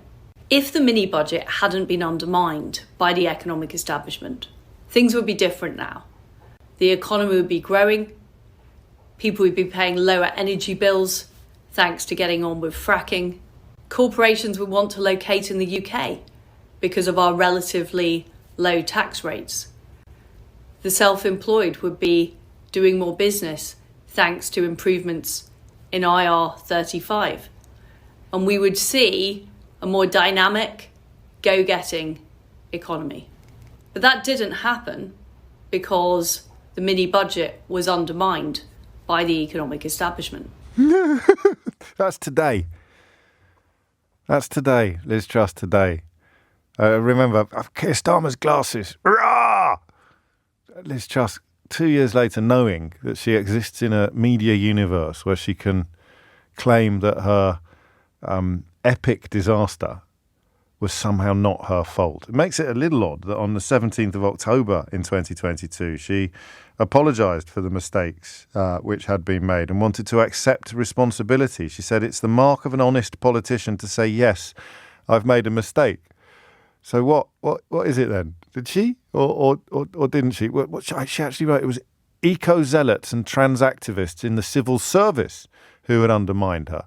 And now it's the financial establishment. I don't think there is a topic there for us to have. I mean, what do you do? How do you achieve that level of delusion? Is that a thing? I don't think it is, but I thought I'd play it to you because, I didn't feel I should suffer alone. I thought you should have it inflicted upon you as well. The full version of it runs to about 3.5 minutes, and my mind still boggles. Jeremy is in Burgess Hill. Jeremy, what made you pick up the phone? I don't know how to follow that, but you'll be all right. Anyway, no, great show, mate. Great topic. You mentioned omelette as a child. Yeah. Luxury. Shut up. I'm not having. Yeah, go on. No, I want to take you back. No, way back when I was just drinking a glass of pop and a packet of crisps in the pub car park. When I was 7. I found a £5 note, my brother and I, a long time ago. £5 then was a lot of money. It was. And we went to the local sweet shop and we bought some jelly babies or whatever you do then, and hid the change, went home and felt, oh, great. The next day, I'm going to hurry you slightly, Jeremy, because otherwise I'm going to have to wait for your autobiography to find out what happened next. No, my parents went into the sweet shop, and the guy in the sweet shop said to my dad, "Oh, I hope your kids got home with a change." And he said, "What change?" And he explained. We went in with a £5, and my dad said to us, "What did you do?" And we said, "Well, we found £5, and we kept the change and all the rest." And he took the money we'd spent at the sweet shop out of our pocket money, and he put it into a £5 note, and we all went down to the police station, and we handed finders, keepers, losers, weepers. So you handed it in, and they made a note of it. And did you get it back 28 days later? Because that was always the story we told each other. We did. Yes. And we did. There you go. And I learned from that. And What did you learn? I learned that parents are the front line of policing, really, and should be. That's a great line. Gosh. And then they're not anymore. Well, they are. I am. I'm sure you would be. What do you mean they're not anymore? There were kids back then whose dad would have taxed them the £5 and taken it straight down the bookies. I mean, you've got to resist this catastrophisation of everything. But yeah, the child who has been spared jail obviously has parents very much in that position, and the child not spared jail but spared sentencing, whereas the child with the referral order had parents who were clearly not the front line of policing. Thank you, Jeremy. Heather is in Crawley. Heather, what would you like to say? Hi, first time caller. I've probably stubbing all my words now. Don't be silly, it's only me. It was just to tell you the story with my son, who's now a grown man. Him and his friends at school used to steal the lollipops from behind the blackboard at school and got told off, did this repeatedly, got told off. And then the teachers called me and his friend's parents in and said, they're really not taking this seriously. And my son, even from a toddler, had always been a bit of a magpie. Yeah. He'll take the low-down sweeties and I'll take him back to Sainsbury's and we do all that. So we had a chat and decided that we were going to take them down to the police station. So we called the police station first. You're not related to the last fella, are you? No, I didn't. Can I push you? So he'd stolen sweets from the school classroom, and you took him to the real police station. Yeah. So we called the police because I was more concerned that they weren't taking it seriously, that they should not be doing this. Wow. So phoned the police first. Yeah. And said, "Could you just have a word with them?" And they were up for it. They agreed to help you. Bring them down. My son actually dissolved on our way there, and I'm saying to him, "But Harry, you've been stealing, and this is what happens when you steal." I like this. I love you. I always love you. Oh my God! I'll visit you in jail. I'll send you a cake. I'll send you cake. I won't. Yes. But this is what we do. This is what we need to do. So we went in. Oh my God, James, it was horrific. I mean, this policeman took it really seriously. Well, he had to. Yeah, he did. And did you have regrets? Yeah, absolutely. You started thinking, what have I done? I've traumatised the boy for life. Where is he now? Wormwood Scrubs. Do you know where he is now? He's working for the police. Oh, what? As a police officer or back back office? No. And he's never committed another crime since? No, not that I've found out. I don't know. I mean, if you'd rung earlier, I'd have invited other contributors to comment on your parenting, I think, Heather, because some could say it was quite harsh. Yes. But it was more the point that they weren't, the discipline they were getting from the school, they weren't taken seriously. No, fair enough. And we just thought, do you know what? There needs to be a consequence, because... And it worked. And these days, I don't know the police would have the time. I don't know that the police station probably wouldn't be there anymore, depending on where you're living and the various other variables. But the fundamental lesson, I quite like, actually. I think I probably approve of. It's the kind of thing that my parents or my dad might have done. Thank you, Heather. Lydia's in Epsom. Lydia, what would you like to say? Oh, hi, James. Hello, Lydia. Lovely to speak to you. First time caller. A bit nervous. It's only me. But I used to be on a youth referral panel. Oh, yes. And I was a volunteer, and I probably did it about 10 years ago now. I was quite young. I was only in my early 20s at the time. But I think the reason why they probably referred him for a referral order is because of the fact his mum hasn't able to perhaps give him the guidance. Yeah. And with the orders, you can have things like anger management programs, mediation, support for like alcohol or drugs misuse. You can even have an opportunity to write a letter to the victim and meet with the victim as well. Wow. So they do things like making bits and pieces for the community.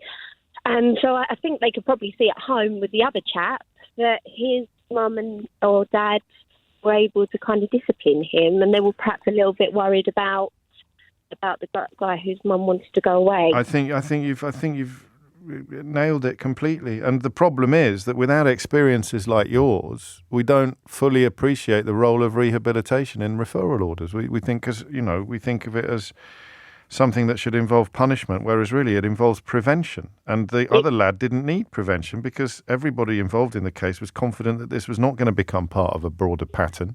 Whereas with the younger lad, particularly with the absent mother, they thought, crikey, if we don't nip this in the bud, who knows where it's going to lead. Exactly, and that's the thing. It is a good program, to be honest, and I think it kind of helps a lot of kids. A lot of the kids that we saw, the parents weren't always as interested in the children, so it's about giving those guidance. Yeah, you and I think, was it Chris working in the PRU, in the pupil referral unit? Mm-hmm. Yours are the voices that we need to hear more of. Not the kind of hang 'em and flog 'em and throw away the key brigade, but the recognition that these are young people whose lives are formative and they could go in either direction. Before you go, if I may, it's quite young. What prompted you to join as a volunteer a board like this when you were so young? So at the time, I'd done a law degree and I was working in insolvency. Oh, yeah. And I wasn't too sure what I wanted to do. I knew insolvency wasn't for me. Right. And I ended up going to work on this panel for 2 years as a volunteer. But now I work for a charity instead.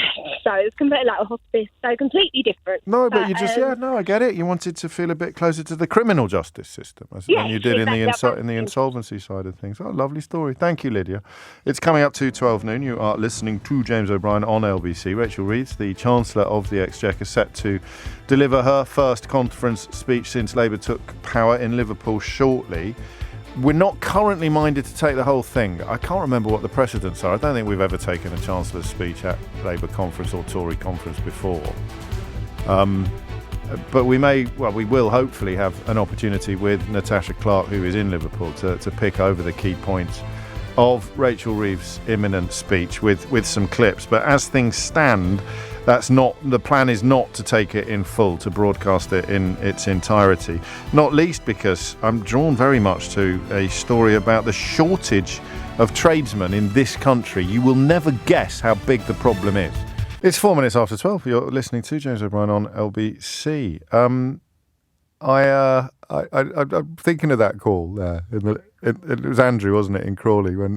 I just noticed it's one of those little moments of, I don't know what it is. Is it clarity? Or he said, I got nicked a couple of times. It sounded like the most natural thing in the world. If I used the same language to describe my brushes with the law as a younger person, I'd sound fraudulent. I'd sound like I was sort of trying to cast myself as the lost Mitchell brother or something like that. I got nicked. I've never said that. I don't know why that one that one caught my eye. But I think we run a similar risk, we members of the middle class, when we turn our attention towards the trades. When we turn our attention towards the building trades. I've told you a few times that as a younger man, if we were having work done in the house, my wife would note that my accent went south at about 100 miles an hour. So she would find it hilarious. And I make conscious efforts now not to fall into the same trap, although an awful lot of workers in London are from overseas now, of course, not as many as were before we became the first population in the history of humanity to vote to impose economic sanctions on ourselves. But I don't find myself minded to fake a Polish accent or a Latvian accent when I'm speaking to builders in the way that I did when I was speaking to British builders, even more so, I think, sometimes at the car mechanics, which is not an environment in which I find myself very often. But you sort of, oh, yeah, all right, yeah, oh, yeah, I see, yeah, right. I was like, what's that you say? Yeah, all right, well, knock that down. Oh, yeah. I think we'll be all right today. I don't think we're going to walk into this territory with our eyes closed. But Checkatrade, which is a good website, gives you lots of testimonials from clients of the service they've received from tradespeople. Checkatrade estimates that we are about 1.3 million skilled workers short for the decade ahead. And that in addition to that figure, we'll need 350,000 apprentices in order to meet demand in the next decade. So the task of finding a builder for even the simplest of projects is becoming an ever-increasing source of frustration. I've got work going on at the moment, actually, with a plumber rather than a builder. Actually, no, I've got both. I've got a builder and a plumber in the house today. And it's true. The pause between making a connection and getting the work to start is longer than it has ever been. We've been doing work for the best part of 2.5 years now. That's just what saving up until we can afford to do the next bit. And 2.5 years ago, I think it would pretty much be a couple of weeks down the line, they'll come in and do the work. Now it can be a couple of months. You're booking ahead. And then, of course, if you've got changes going on, the pauses can get even worse because something goes wrong and you say, well, we can't have that done until we've got that done, and the business of doing up your house is more complicated than ever before. So I'm kind of interested in that, although I think, isn't that just the same phone call again and again and again? It's a bit like a parking tickets phone call or an immigration phone in. It's just everyone's going to say exactly the same thing. And we'll just have to sort of nod along. I could be wrong. Feel free to prove me wrong on that. But a conversation about the impact of it getting harder and harder to find a builder, even for the simplest of projects, is surely just going to be the same story 100 times. 450,000 householders now waiting more than a year to find a builder, 301,000 waiting a year for plumbers and heating engineers, 294,000 for a roofer, 274,000 for a carpenter. Bricklayers, plasterers, roofers and carpenters all added to, wait for it, the Home Office's shortage occupation list. Do you remember that? The liberty of motion list. We're going to abolish freedom of movement to stop people coming here. But they're going to leave such enormous holes in our workforce that we're going to have to give them special dispensations to come here. And I said to you some years ago that we'll end up in a place where it'll be easier to make a list of the people who aren't on the protected occupation or the shortage occupation list than it is on the people who will. The only difference between liberty of motion and freedom of movement will be that we don't get to join in. That Brits don't actually have the freedom of movement or the liberty of motion to go and work in other countries. It will just be people in other countries that have the liberty of motion to come here on the shortage occupation list. So even before today's statistics were published by Checkatrade, we had plasterers, bricklayers, roofers and carpenters on the shortage occupation list. So some of these workers, 377,000 of them no less, will be needed to replace those retiring.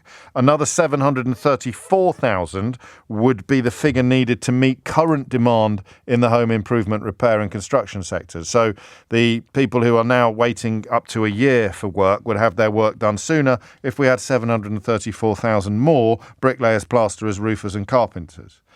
Another 200,000 jobs are likely to be needed due to the promised growth in housing. Of course, the government's house building programme will make all of these situations worse, will exacerbate all of these situations. So, I mean, the why of it is in one sense kind of obvious, isn't it? Why do we have such a huge shortage of tradespeople? And the answer is because people don't want to do it. There was an awful lot. It was one of the first little sniffs I got doing this job of race-related lies. Not necessarily racism, because if you believe a race-related lie, does that actually make you a racist? If somebody tells you lies about racists, or someone tries to turn people speaking foreign, or tells lies about second languages in schools, and you believe it, or if someone tells you that the reason why you can't see a GP is because of immigration, and you believe it, does that make you a racist or just a victim of a racist liar? I don't know. But one of my first experiences of this was with regard to building. It would be people from the building trade ringing me up to complain that they were being undercut, and they did two things actually. It wasn't usually the people in the building trade actually. It was usually the friend of, or the partner of, or the cousin of. My friend's a builder and he can't get any work at all because all the Poles are coming here and doing it. And then you'd get the other calls saying, oh, they're so bad at it, I have to go in and fix the mess that they've made when they've finished. And you'd say, well, what are you complaining about then? The only person who loses out here is the customer, who has to pay twice. First for the Eastern Europeans to do a botched job, and then for you to go in and fix it. Unless, of course, you're lying. Perish the thought. And then you had the other observation, which never made you very popular at all, which was that these trades rely upon word-of-mouth recommendations. You might get a tiny bit of work if you're, fresh out of the blocks and setting yourself up as a builder, but every single builder I've employed in my life has come to me recommended by a friend. So if they're doing a rubbish job, you're not going to be getting the personal recommendations. We even once on our street had 2 builders, one Eastern European, one British, working on exactly the same job, doing 2 loft conversions at more or less the same spec, at more or less the same time. And again, it was pretty easy to tell who was working harder and longer on the loft conversion and who was not. I'll leave you to draw your own conclusions. So it was one of the first little introductions I got to how easy it is to get a race-related lie halfway around the world before the truth had even got its trousers on. And partly as a consequence of this, we have ended up with huge shortages, because what was Brexit designed to do but to tell lots and lots of people to clear off, to go home, and lots and lots of people did. But why? Why haven't these holes been filled? And it's oddly, for me at least, it's slightly weather-related. Don't look at me like that. I don't know what you felt like this morning when you got up, when you saw how miserable it was. Possibly it wasn't miserable in your part of the world, but it was miserable in mine. I'm quite keen at the moment on cycling into work if I can, on one of those Lime bikes with the batteries on them, but I'm not doing it if it's raining. And I looked out today, I looked out the window this morning, I thought, oh, flipping heck. It was really, you could tell it was really binning it down last night as well, because the dog came upstairs into our room, which only ever happens during storms. And oddly, when I turned the page of my newspaper this morning and saw this story, join the queue. Do you want a builder? Join the queue. UK seeks 1.3 million more tradesmen. And I found myself thinking, oh, crikey, yeah. Because in the middle of summer, you find yourself thinking, well, the money's good now, isn't it? For a brickie or for a carpenter, if you're on the building sites. A day like today, you're up on a roof when it's raining or when it's freezing cold. How much of that is the reason why we've got huge shortages? So what I want to know is, because one of the phrases I found most unkind and unthinking during a lot of the race-related rhetoric surrounding Brexit, and people who really should have known better use this phrase a lot. They used to say, we must train our own, which is a profoundly jingoistic and xenophobic thing to say. Imagine if you were a doctor just coming to the end of a merciless shift, and you hear some person on the radio saying, we need to train our own, we have to stop relying on foreign doctors. And you think to yourself, why the fudge do I bother? Why do I bother looking after people? Why do I bother burning the candle at both ends in a country full of pundits and politicians who think we should train our own because they don't want people like me holding up their NHS? That phrase, we should train our own, so ugly, really. And yet, we don't, and we're not. And I want to know why, okay? I want to know how much of it is it's bloody hard work and people don't fancy it. And I wonder whether people in the trade who don't want their children to follow them would be the best ones to describe that to me. I've got a mate who's a butcher, and last time I saw him, his son was a butcher. I saw him on Friday, and I said, how's your boy? Is he still a butcher? And he said, no, he's knocked it on the head. He doesn't want to turn into a grumpy old butcher like his dad. And I kind of felt that there was a bit of approval there. As I don't really want him to turn into a grumpy old butcher like me either. And in the trades, you don't want your son to follow you into the trade. You don't want your daughter to follow you into the trade because it's bloody hard work. That's the bottom line. The building site I worked on, which I mentioned far too often in Doncaster in 1988, was the fellow that owned the little building company in South Yorkshire was a family friend.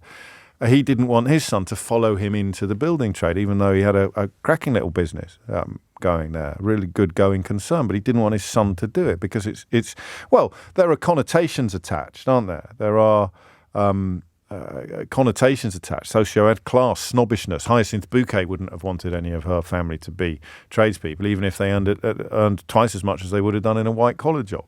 But when we look at this shortage, 0345 60 60973, and when we look also at the number of people not in work, and I'm thinking more of traditional unemployed rather than long-term sick, there's a mystery here.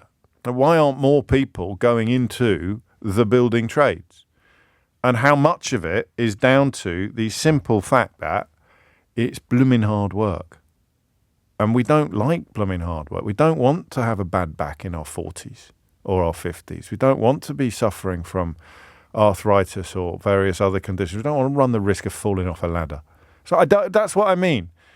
Because one of the elephants in the room with regard to immigration in general, well, it's not an elephant in the room, but one of the things that suffers most from the absence of nuance is the simple fact that the healthier a economy is, or the wealthier a population is, the choosier the members of that population can be. But that doesn't really work with us when we're looking at the cost of living crisis. Why aren't people queuing up to do these jobs? 0345 6060 973 is the number you need. Because I don't know what the alternative is. Do you see what I mean? When I read about long-term unemployed, or when I read about NEETs, young people who are not in education, employment or training, and you sort of think, well, what is your life? We did a phone-in about it a couple of weeks ago. What is it? Are you just relying on 20 quid, 50 quid off your dad to go out on Friday night, and the rest of the time you're in your room surfing the internet or playing video games? Why is there not a queue of people wanting to do this skilled and well-paid work? Is it because of social change and the idea that it's just not for me? I couldn't do it. I'll tell you that now. I mean, if I had to, I would, but I'd be rubbish at it. I'd get a little bit better as the years passed, but I'd still be rubbish at it. I'm not very well coordinated. I'm not a very physically robust. Well, I'm physically robust. I'm not unhealthy, but I wouldn't be very good at it. I try and do DIY. I watch the YouTube videos and then I bodge it up. And other people don't. I got friends that do it, and they get I tried to fix a garden chair the other day, and the screw came out the other end. So the screw was longer. I took the screw to the DIY shop, gave it to the fella. He gave me one, said it's a bit shorter. Is that all right? I said yes. And then I put it in the and I twisted the Allen key, and I heard a splintering noise, and I thought that's a bit odd. And I carried on twisting, and then I realised that the screw was coming out the other side, because the screws in the bit of the chair that I'd lost were a bit shorter than the screws in the bit of the chair that I'd removed to take it to the DIY shop in order to get a replacement. So that kind of thing. I'd be rubbish at it. So, but why isn't there a queue? 0345 6060 973 is the number that you need. It's 12:19. Rachel Reeves in front of the Labour conference in Liverpool. Natasha Clark is there and will hopefully be able to run us through the salient points before Sheila joins you at 1 o'clock today. If the clock defeats us, I'm sure Natasha will join Sheila with a similar brief. But I tell you what, Rachel Reeves would be delighted if we could suddenly conjure up the 1.3 million people that we need to plug holes in our building trade at the moment. That's over a decade-long period, but the numbers of shortages are so great already in the present day that the entire list, really, of people you might encounter on a building site, the brickies, the plasterers, the roofers, the carpenters, have all been added to the Home Office's shortage occupation list, or the don't mention the liberty of motion list, as we predicted on this programme we would have sooner rather than later. 12:22 is the time. Max is in Leeds. Max, what's going on? Hi, James. Hello. Big fan. Just started your book, actually. Thank you, mate. And I'm not nervous because it's only you, but Exactly, I'm just lying right. because Exactly. I am nervous. No, it's only me. So I'm 19. I'm currently doing a degree apprenticeship. It's not in the construction industry, but I have got friends in the construction industry. I spent time with them in Manchester recently, actually, and I was catching up with them. Oh, yeah. And one of my mates who's an apprentice, who is an electrician, he's just talking to me, and we're sort of comparing degree apprenticeship sort of thing, where his isn't a degree, but his is an apprenticeship. And he's saying, you know, the way he's getting treated on site about, I guess you could call it higher up. So, you know, it's sort of, it's not bullying, but, it's the sort of banterous bullying, I guess you could call it. Banterous bullying, yes, I know what you mean. Yeah, and I think that, that's got a big part of it, because... Well, that would be a small... I don't know if it's a big part of it, because you're talking about people who actually start it and get put off it. Yeah, I guess that is, there's that. word of mouth. I mean, I know now that I don't want to be. If everything so then the people who know people who've started it and don't like it tell people don't start it. Yeah, I mean, I hadn't thought of that. I had not thought of that. I wouldn't want to do it now after hearing, that sort of thing. And there might be people who think, it is just banter and stuff like that. But if you're having to go through it every single day, and you're on a very low wage as well, and you're doing all of these jobs, like you said, in the rain, it's not great. It's not a great environment.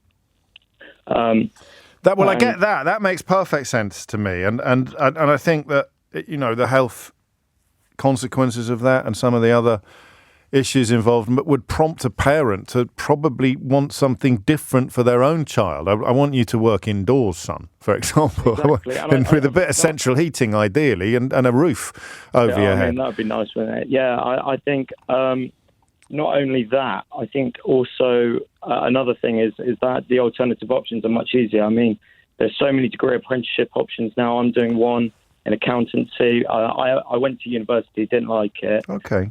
Chose a degree apprenticeship, and I'm enjoying it at the moment. And then, there's also university is much easier to get into these days. There's so many more options. I'm not saying that for all, but as in most of my mates have gone to university, whereas if you go back, before... Yeah, but I'm not thinking about them. I'm thinking about the people who aren't working. I'm thinking about younger people who aren't doing anything. They're not in education, employment or training. And why would they not want to queue up and do something like this, which is relatively well paid? Yeah, I guess it is just word of mouth. I mean, like my mate who told me how rubbish he's finding it, it's probably... He's being bullied, right? I mean, we can use the word banter a lot, but he's got that dreadful... Yeah, he's got that rock in the bottom of his tummy on his way to work every morning because he doesn't enjoy the way that he gets talked to and talked about, and it's not character forming. That's exactly what it is. Yeah. And then there's the late. He gets given a lot of responsibility. From what he told me, they don't do an awful lot. A lot gets put onto him, and it's just sort of he's not really respected for it. And because he's in the apprentice, he's the sort of vulnerable one, so it's a bit easier to find things. Yeah, and that would put you off. It's like going back to school and being a few years behind the lads at the back of the bus. He says someone who never, ever caught a bus to school in his life. But you take my point. Max, good luck with your studies. Degree apprenticeships, a way forward, but not, it would seem, in the building trade. Richard is in Southampton. Richard, what made you pick up the phone? Well, I just wanted to say how hard it is. I was just talking to the girl on the phone. Like, I'm absolutely broken. I need 2 knee replacements, and I do roofing, which I'm not going to have done. I get chest infections constantly. It is such a hard game. It really is actually punishing. And like today, it's been hammering down, so we can't work. You lose so much time through like bad weather and all that sort of stuff. So that's why, and the youngsters do not want to get in it. Well, you can't blame them, can you? No, I don't. Well, my son, he went to college mechanic 2 years, and he come out, couldn't get a job. So he come back with me. Working for, I said, right, give it a year, see how you get on, if you fancy it. But I said, but it's my wife, she said, don't get him in the game because it's punishing.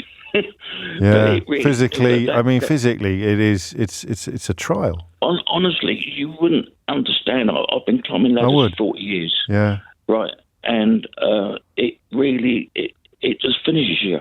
You think, right, I'm only 58, but I'm actually like a busted bloke. I'm sorry to hear that, but I do understand. The mystery. The mystery is though that the job hasn't changed. So when you were in your teens and your 20s, when you started out, there were lots of people starting out, even though the people that were 58, 59 then would have been in the same state that you're in now. So something's shifted in the context of that queue. Go on. I think for like the youngsters, it is they're too busy on their computers and on their phones and the rest of it. So they're not. But we didn't have that years ago, did we? So, but they've still you've got to do a job at some point, regardless of how much time. Do they? No, well, I don't know. But you've heard about the stats about like people not working no more, and people can't be bothered. Well, not a lot of them are people like you who are broken. But the younger people, it's not a question that they can't be bothered. It's like the last one would rather be an accountant. You'd rather your son was working in a garage undercover, not out in all. I would too, but I would. I don't want him doing what he's doing now. And it's not like when you're a tiny bit older than me, but when we were young and we had mates on income support and housing benefit, you could live, you had a decent life while you were waiting for something to come along that you really wanted to do. That's not true anymore. There's no kind of I'm living on welfare until my band gets signed, or I'm living on welfare until. That does. So I don't know what they do, Richard, and I really don't. And yet, as you say, you wouldn't fancy it. You just, if you was, what would you do if I could give you your time again? Do you know what? I wouldn't know. Well, have a think. Really Go on. I really wouldn't know. I mean, no. Maybe that's it. Maybe that's it then. Maybe the younger generation just feel they've got more choices.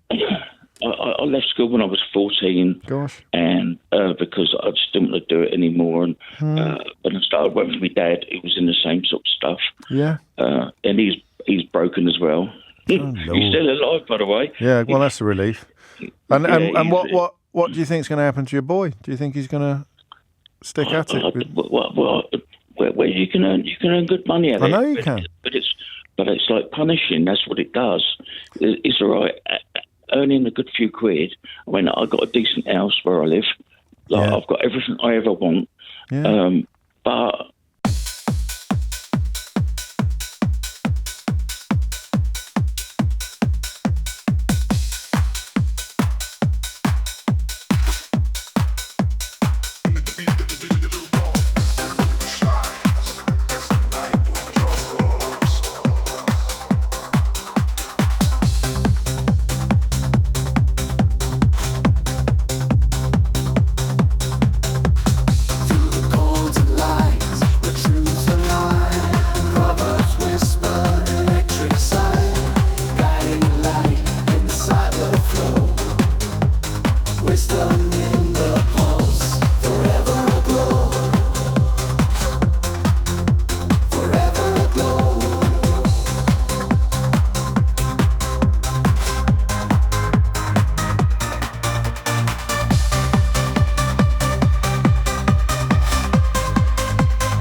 Say, no, because you're knackered. Technical term there from Richard. I'll tell you something for nothing to bring class into the conversation again. Anybody you hear in my line of work whining and moaning about why we can't train our own to do work like the work Richard has been doing for 40 years, I will bet you every penny in my current account that they're not talking about their own children. I don't know how pertinent or how relevant that is, but whenever you hear somebody from my background, class or profession banging on in the context usually of immigration about why can't we train our own? Why can't we train our own? Why can't we train our own? They're not talking about their own children. They might well be talking about yours. Amelia Cox is here now with your headlines. 12:35 is the time. Christina writes, this is a theme here. My friend's husband is a roofer. He has his own business and they've done very well for themselves. But he's 61 now and his knees are almost completely knackered. He can't walk far, unlike my husband who's almost 68 but had an office job and has intact knees. My friend's son has gone into the family business. I don't think he ever really considered doing anything else. And I'm getting this a lot, Dave. I nothing but love for you, mate. I'll tell you, James, the building trade is very hard manual work. I've been in it all my life, but I've had to give it up, mush. Back and knees just packed up, mate. I can't even bend over the bath to wash my hair now. It is very satisfying work to stand back and say, I built that, but my goodness me. And Sim suggests that it's to do with the... Well, I don't know. This doesn't explain shortages, Sim. But I'll read it out anyway because you've paid me the courtesy of sending it in. My husband is a carpenter, highly skilled, well-trained, and he's done it for years. He's relatively young at 38. However, people do not want to pay the price for quality work. That's the main issue. It's not the main issue with respect of why there are huge shortages in the carpentry trade, unless, of course, you're suggesting that the wages are too low, which rather flies in the face of some of the other analysis. 12:36 is the time. Jochen is in Truro in Cornwall. Jochen, what made you pick up the phone? Hi, James. I was listening to this rather closely. I was a restoration builder for 25 years and stopped working in the trade 4 years ago. Mirrored a lot of the points that other callers were making, other comments in the text about the physical toll it takes, the lack of, I think, remuneration for the effort that you put in, a lot of hours outside of actually the job. But something I noticed really, James, was I came from very low education, not a family with means, and I was always conscious that I was doing things for other people that I was never going to be able to achieve myself. So I was working for people, making nice houses, working in wonderful areas, and then going back to substandard rented accommodation. And emotionally, it was really taxing. Gosh. So I think it's really difficult if we're asking young people to get into these trades, and they're all so aware how difficult it's going to be for them to ever achieve home ownership themselves. I think, again, it goes back to you talked in the past about breaking the social contract between young people getting into housing or... I think the phone's gone.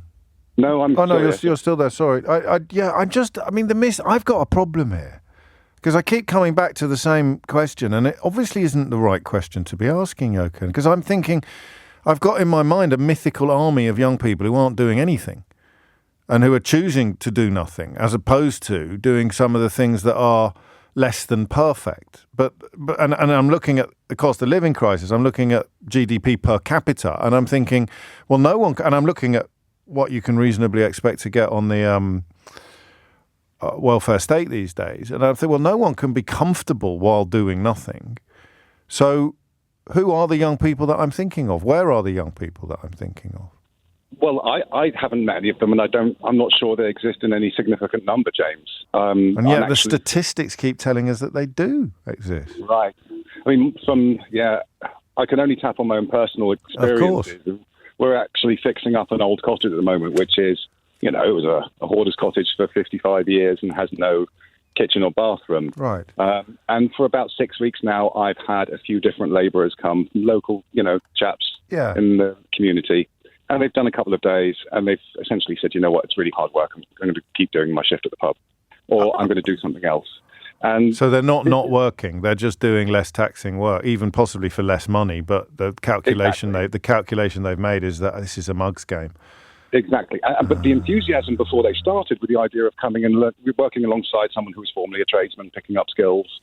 It was something that really motivated them to come and start the job, but then actually coming and seeing what it was like, they were less keen to actually stick it out. Yeah. That's where we started, and that could be almost all of the mystery, couldn't it? Is that it is really, really hard work. There's the physical, but you've actually brought the emotional to the front as well, which I hadn't thought of before. Well, it's a big part. If you're looking at career path nowadays, I think young people are thinking about 25 years, 30 years down the line. So, we have to give them more than just this empty promise of, okay, you've got a career, but you're going to be broken at 55. And that's that is... retirement if you've saved any money, and you certainly won't have a home of your own. You'll just have built lots of other people. I'm going to read you a message from Matt, Jochen, because I don't get messages like this very often. And well, if I do, it's a moment. He's written, crikey, this bloke's just nailed it, James. I'd never thought about it like that before. And there it is. I mean, there's so many different answers to the question. I don't know whether Darren has got his tongue in his cheek or whether he is auditioning for Idiot's Corner. He says, young people just can't be bothered. It's easy to work. They're choosing a YouTube life. They want to be rich for doing nothing. Make them be chimney sweeps again. Yeah, I think that's Idiot's Corner, isn't it? But that combination of the physical graft. I don't think we've heard the word knackered on the programme as often as we have today, and it's not being used to describe just exhaustion. It's being used to describe a breaking of the body, coupled with Jochen's description of the sort of morale-sapping experience of providing a living environment into which you will never be able to live, plus young people weighing up their options. And he prompted me to break the habit of a lifetime and do some actual research. So, according to the Office of National Statistics, there's an estimated 320,000 young people aged between 16 and 24 who are in none of the above. They're not in education, employment or training. They are economically inactive young people, not in education, employment or training. That's who I'm thinking of. But if you break that down into men and women, and I know, of course, women can work in the building trade as well, but they are, I think we can all agree, less likely to. Then you're looking at about 200,000 people who are young men, of whom I don't know how many would contemplate the building trade until they realise what it's actually like. But there it is. Well, I mean, it's just not work I want to do, is the abiding answer to the question of why is there not a queue for this kind of work. Yeah, can stay safe. Glenn's in Dulwich. Glenn, what would you like to say? Well, I'm not in the building trade. I know it's a lot more harder graph. I'm an engineer, refrigeration. Oh, yeah. I've been doing about 20 years. Okay? Yeah. Training. First of all, when I was first taken on, I worked for a company, and I think I was training for about 6 months or a year with all the older guys before they let me out loose on my own. Yeah. Okay? A lot of the newer companies now, they'll take a guy on, having given him 6 weeks training, I don't know, somewhere in Milton Keynes, and then chuck him out on the road and say, there you go, do 8 jobs a day. Okay. You can't do it. It's impossible. Yeah. Well, but I mean, you need to help me out then here, because if that's my business, then I'm an idiot. Most of them are. Well, no, but you say that, but I wouldn't be in business. I wouldn't be in business anymore. No, when I say I'm talking like the big manufacturers. I don't want to name names. No, so I know. If you buy a fridge, they go on numbers. Yeah. Yeah. They might say, you're right, 8 jobs a day, you got to do it, and the guy might try and knock out 6 or 7. What he does, he walks in, he orders parts, he goes back to the office or whatever. Then that's the way they work. Yeah. And like I said, even so that's why I no longer do contract work. I just go out. People find me on the internet. Like you got trading platforms where they might, I don't know, call up an engineer. Another thing as well, we live in a gig economy. People don't want to pay the going rate. You see, they ring me up, say to me, "Do you charge a call-out charge?" I go, "Yes," straight away. They put the phone down. Right. Or they'll go for the guy. But none of this explains why young people aren't applying to do the jobs, does it? I ain't got a clue, mate, but I'm telling you why all the guys are leaving. I don't know why. Sorry, you should have said so at the beginning. Yeah, I don't know. Yes. I don't know why, but I know that I wouldn't do it if I was starting again. And it was a better job when you were starting out. Yeah. I still earn a good money, but like I said, that's everything. That's everything. I mean, that is and somebody somewhere is sitting on their backside, taking a slice off the top of every single job that you do. In return for their investment and that has got measurably worse over the last 40 years. It's not an endorsement of communism. It's just saying that Glenn should get to keep more of his call-out charge than he currently does, because it's going to the hedge fund or the investment company that owns the business, or it's going to the shareholders. Just a better balance. Glenn, thank you. I don't know what you're apologising for, Vivian. Vivian writes, "I'm very sorry," and "very's" in capital letters, "but I do not believe that young people do not want to work. Nor do I. That's the whole point of this conversation." Vivian goes on, "The apprenticeships are not easy to find." I know, you're absolutely right. That's what we've been saying since 12 o'clock this afternoon. But there is an element of not wanting to do the kind of work that all the people doing it have described to us in fairly unattractive terms. Very, very, very considerately, Rachel Reeves has brought her speech to the Labour Party conference in bang on 12:45, which means we'll be able to find out from Natasha Clark after this what Rachel Reeves has said. It is 12:48, the first speech to a party conference by a Labour Chancellor in, goodness knows, about 14 years, 15 years? I speak of Rachel Reeves in Liverpool. Natasha Clark is there to talk us through the salient points. Natasha, over to you. James, it's been a pretty jubilant atmosphere so far at the Labour Party conference here in Liverpool, and like you say, everybody is pretty delighted to hearing from the first Labour Chancellor in 14 years. She promised no return to austerity. She was going to keep her manifesto commitments, and there were huge cheers in the room for some of the policies that she promised in the election campaign: tax crackdown, abolishing non-doms, and that VAT on private schools, which of course has got everybody talking. But at first she had to fight off resistance from this heckler. Just ask the Conservatives. They paid the price for their incompetence, their dishonesty and their rule breaking. We are still selling arms to Israel. I thought we were voting for change, Rachel. Climate breakdown is on our doorstep.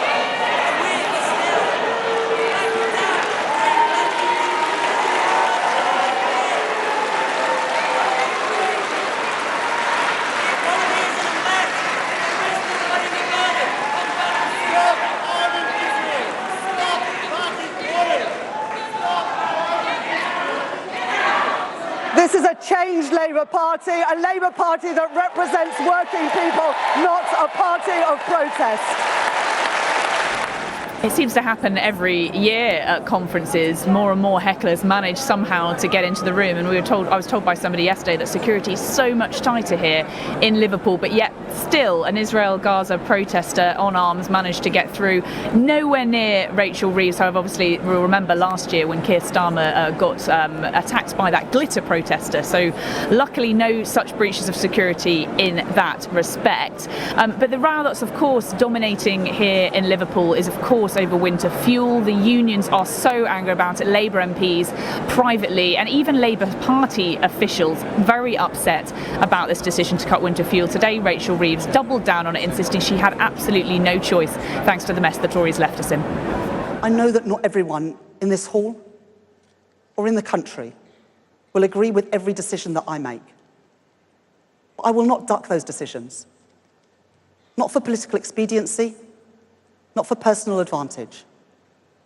Faced with that £22 billion black hole that the Conservatives left this year, and with the triple lock ensuring that the state pension will rise by an estimated £1,700 over the course of this Parliament, I judged it the right decision in the circumstances that we inherited.